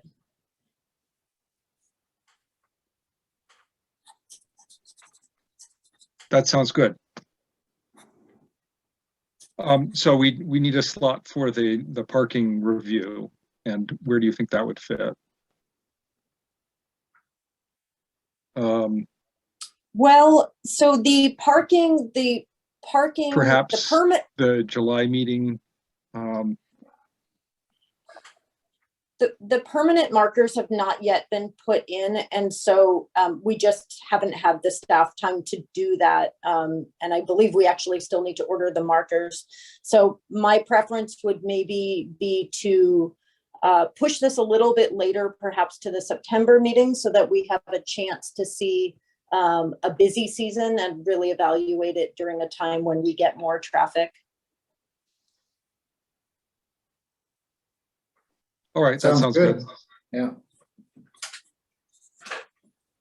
And I see that Trustee Bender has her hand raised, so Sorry. let's I recognize just that. wanted to add to the parking restriction, to maybe broaden the discussion a little bit, to talk about parking in general in Pioneer Park, because people park on the edges no matter what. I actually do think, though, that the temporary stuff we have up now has influenced people all the way up and down the street, which is a good thing. But I don't know if we want to talk about how people park on the northeast and the southeast. And maybe that's perfectly fine, but maybe just put that in as something to sort of broaden the discussion when we come back to it in September.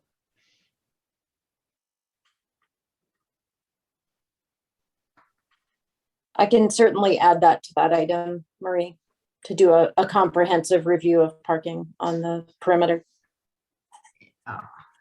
Okay. Is that going to be something that can be adequately covered in one session, or would it make sense to break that up into a separate discussion for each quadrant?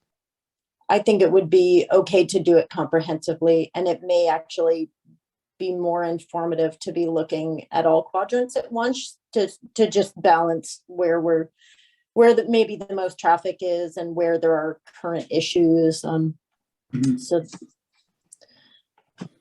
but that's my perspective. All right. Yeah, I think we could probably do it as one item, but I'm certainly open if you'd like to break All right. them out.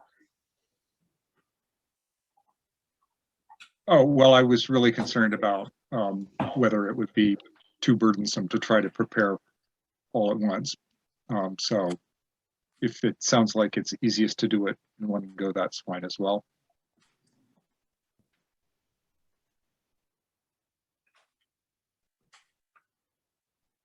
So we have added some items to the draft plan, and we'll expect to see a final version in our January meeting. Are there any other comments on the work plan at this point in time?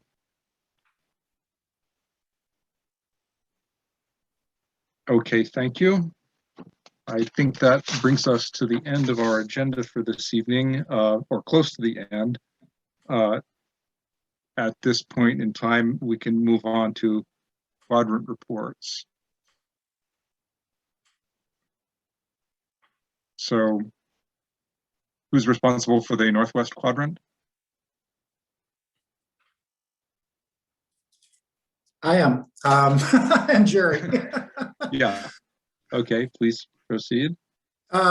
Just walked it today, and I was very surprised at how many trees had come down, but also was very impressed with the amount of work that had been done to clear out all the trees that had fallen. And, once again, very much appreciate the park crews going in there, and even parks in my neighborhood that are not part of Pioneer Park, they were working on the day of the windstorm. So really did a super job of getting everything open again that I could see from my limited walk today.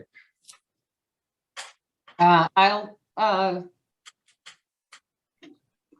agree with everything Craig said and add that a member of my party successfully used the porta potty recently, which is in the Northwest Quadrant.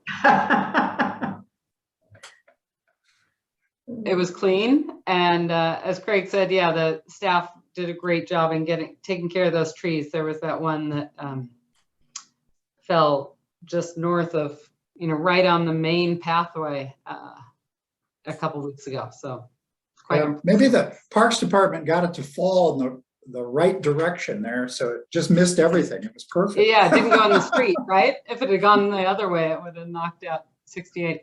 Thanks. I think that's all from the Northwest.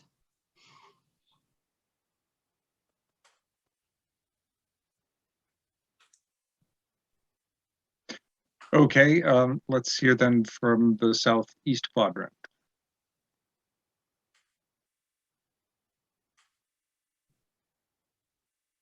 I have not been there since the recent storms. When I was there a few weeks ago, everything seemed fine, but just driving the perimeters and seeing all the trees coming down, I have a feeling that's not the case today. And I'm sure that the parks people are busy over there as well.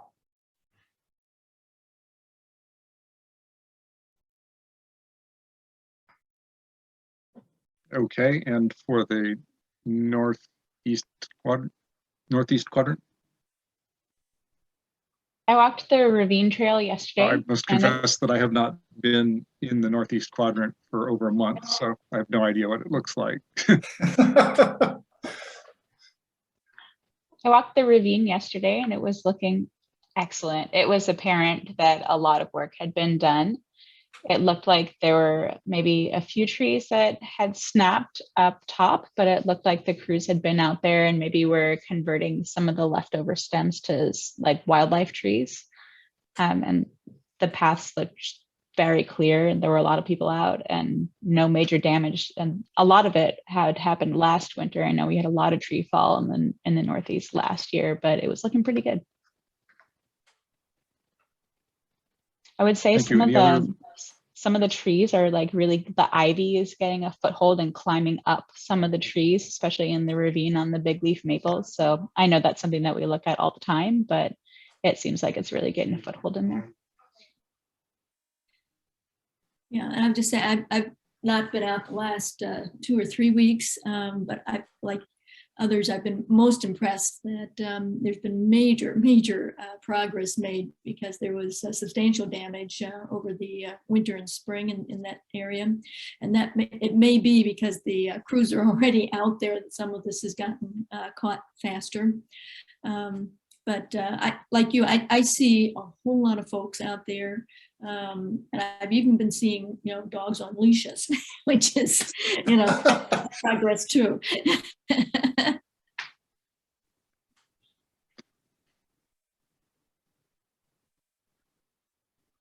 Okay, thank you for your reports. This is also the time where you might report on other items of interest to the board and bring up any new business items that you'd like to see added to the agenda for next time. Are there any reports or new agenda items? Yes, Trustee Bender.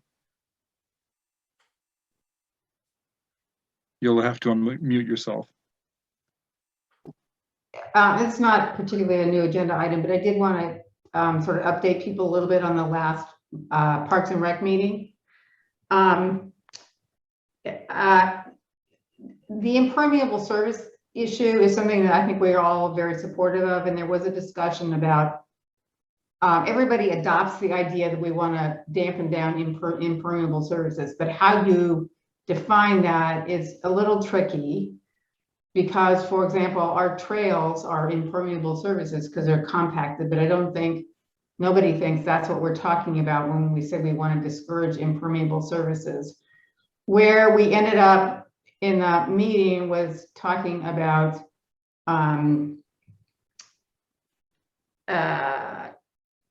hardscape.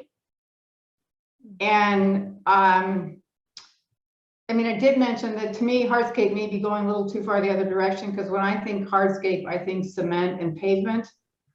Whereas like the edges of Pioneer Park, where they've been, you know, driven over constantly, is another impermeable surface we probably would want to discourage. So the way things were left was the staff and our consultants were going to sort of think about what the proper word is to describe the impermeable surfaces we're trying to discourage. But I would say if anybody has thoughts on that, just Jesse Vaughn would be happy to get an email from you. Or you could also email Tom. I can't go to the next Parks and Rec meeting, but Tom is going to go on the 2nd of December. So that's another avenue if you want to put some thoughts in there. There was, I mean, I think we're all aware of the sort of, the community is very supportive of mountain biking as a hobby, but there's been a lot of discussion about the mountain biking that's over on the upper Luther Burbank Park. So, and that was recently, I wasn't able to go, but there was a public meeting on the subject as well. And the only reason I bring it up is to the extent we try to figure out how to accommodate mountain biking, if we're not able to, does that put pressure on the biking that goes on in Pioneer Park? So it's just, I think it's a subject we all want to keep our eye on just because of the potential consequences for Pioneer Park. There is discussion about consolidating open spaces into a single trust or a single sort of umbrella organization. And my understanding right now is that something that's on the city attorney's docket to sort of think about the legal technicalities of can, whether, should we do something like that. It seems to be what everybody wants to be the first step in terms of a consideration. You know, whether there's a go forward on that discussion. I did also convey that we are supportive of the idea, but don't have a position right now on whether or not it should happen. And the other thing is we did talk about, you know, if we're going to get our parks funded, it's going to take a capital raise one way or the other. It just doesn't seem like city budgets and city income is going to help us get all the way, certainly where we want to go. Elaine, did you want to say something? Elaine? I did. I just wanted to interject because you mentioned it, that the meeting on December 2nd has actually been canceled and moved to the following Thursday, which is the 9th of December. So just wanted to make sure we're current. I just got that email. Oh, yeah, because I was on the website a day or two ago. Okay, well, I think Tom, I'll talk to you, but I think I probably could do that one. And then a separate item altogether, and I did give Aileen a heads up on this, is I was a little disturbed at the next door mention of seeing some aggressive coyotes in Pioneer Park. Yeah. And I just want to put it on the radar screen, but also wonder what the city's thinking is in terms of it seems to be an increasing problem with coyotes. I'm happy to speak to that briefly, Marie, if you'd like. Yes, please.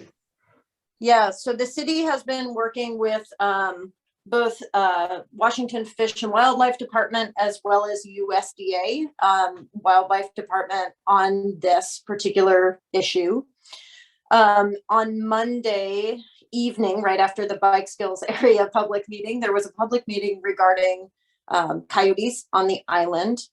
It was presented by Matt Stevens, who is the Assistant District Supervisor and the Urban Coyote Coordinator for USDA.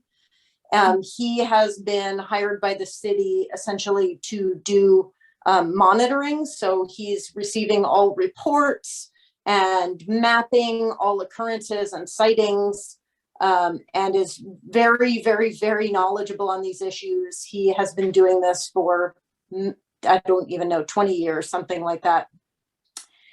If it's not already posted on the website, his talk will be posted on the website, and I would highly encourage any and all of you to watch it. It was very informative, and will give you a really good snapshot of exactly sort of how the city's tracking this. If you get questions about coyotes, or if you yourself have a coyote sighting, please report it to the police non-emergency line, which you can find that phone number online. They are taking all of those reports and passing them along to Mr. Stevens.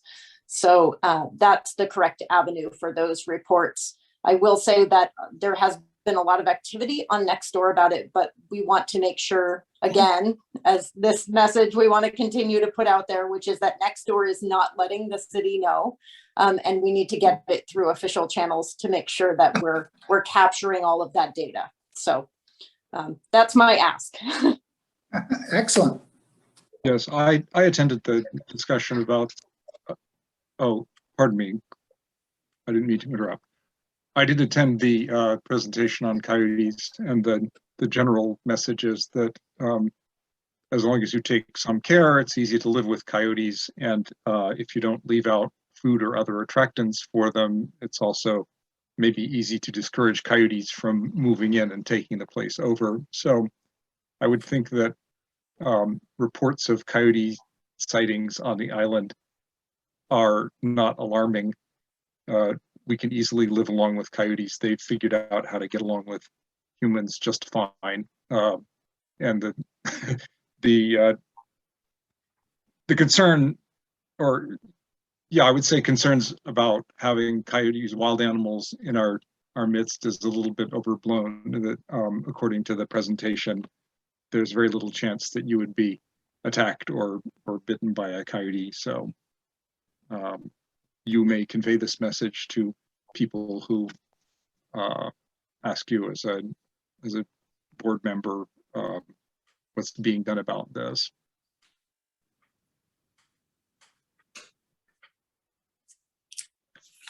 All right. Any other reports at this point? Then I will announce that our next regularly scheduled meeting is the 20th of January. And if there are no other items of business, we may consider this meeting at its close. Did you have anything to add, Elaine? I do not, Tom. Thank you all. Then we are adjourned. Thank you. Thanks. Thank you. Yeah.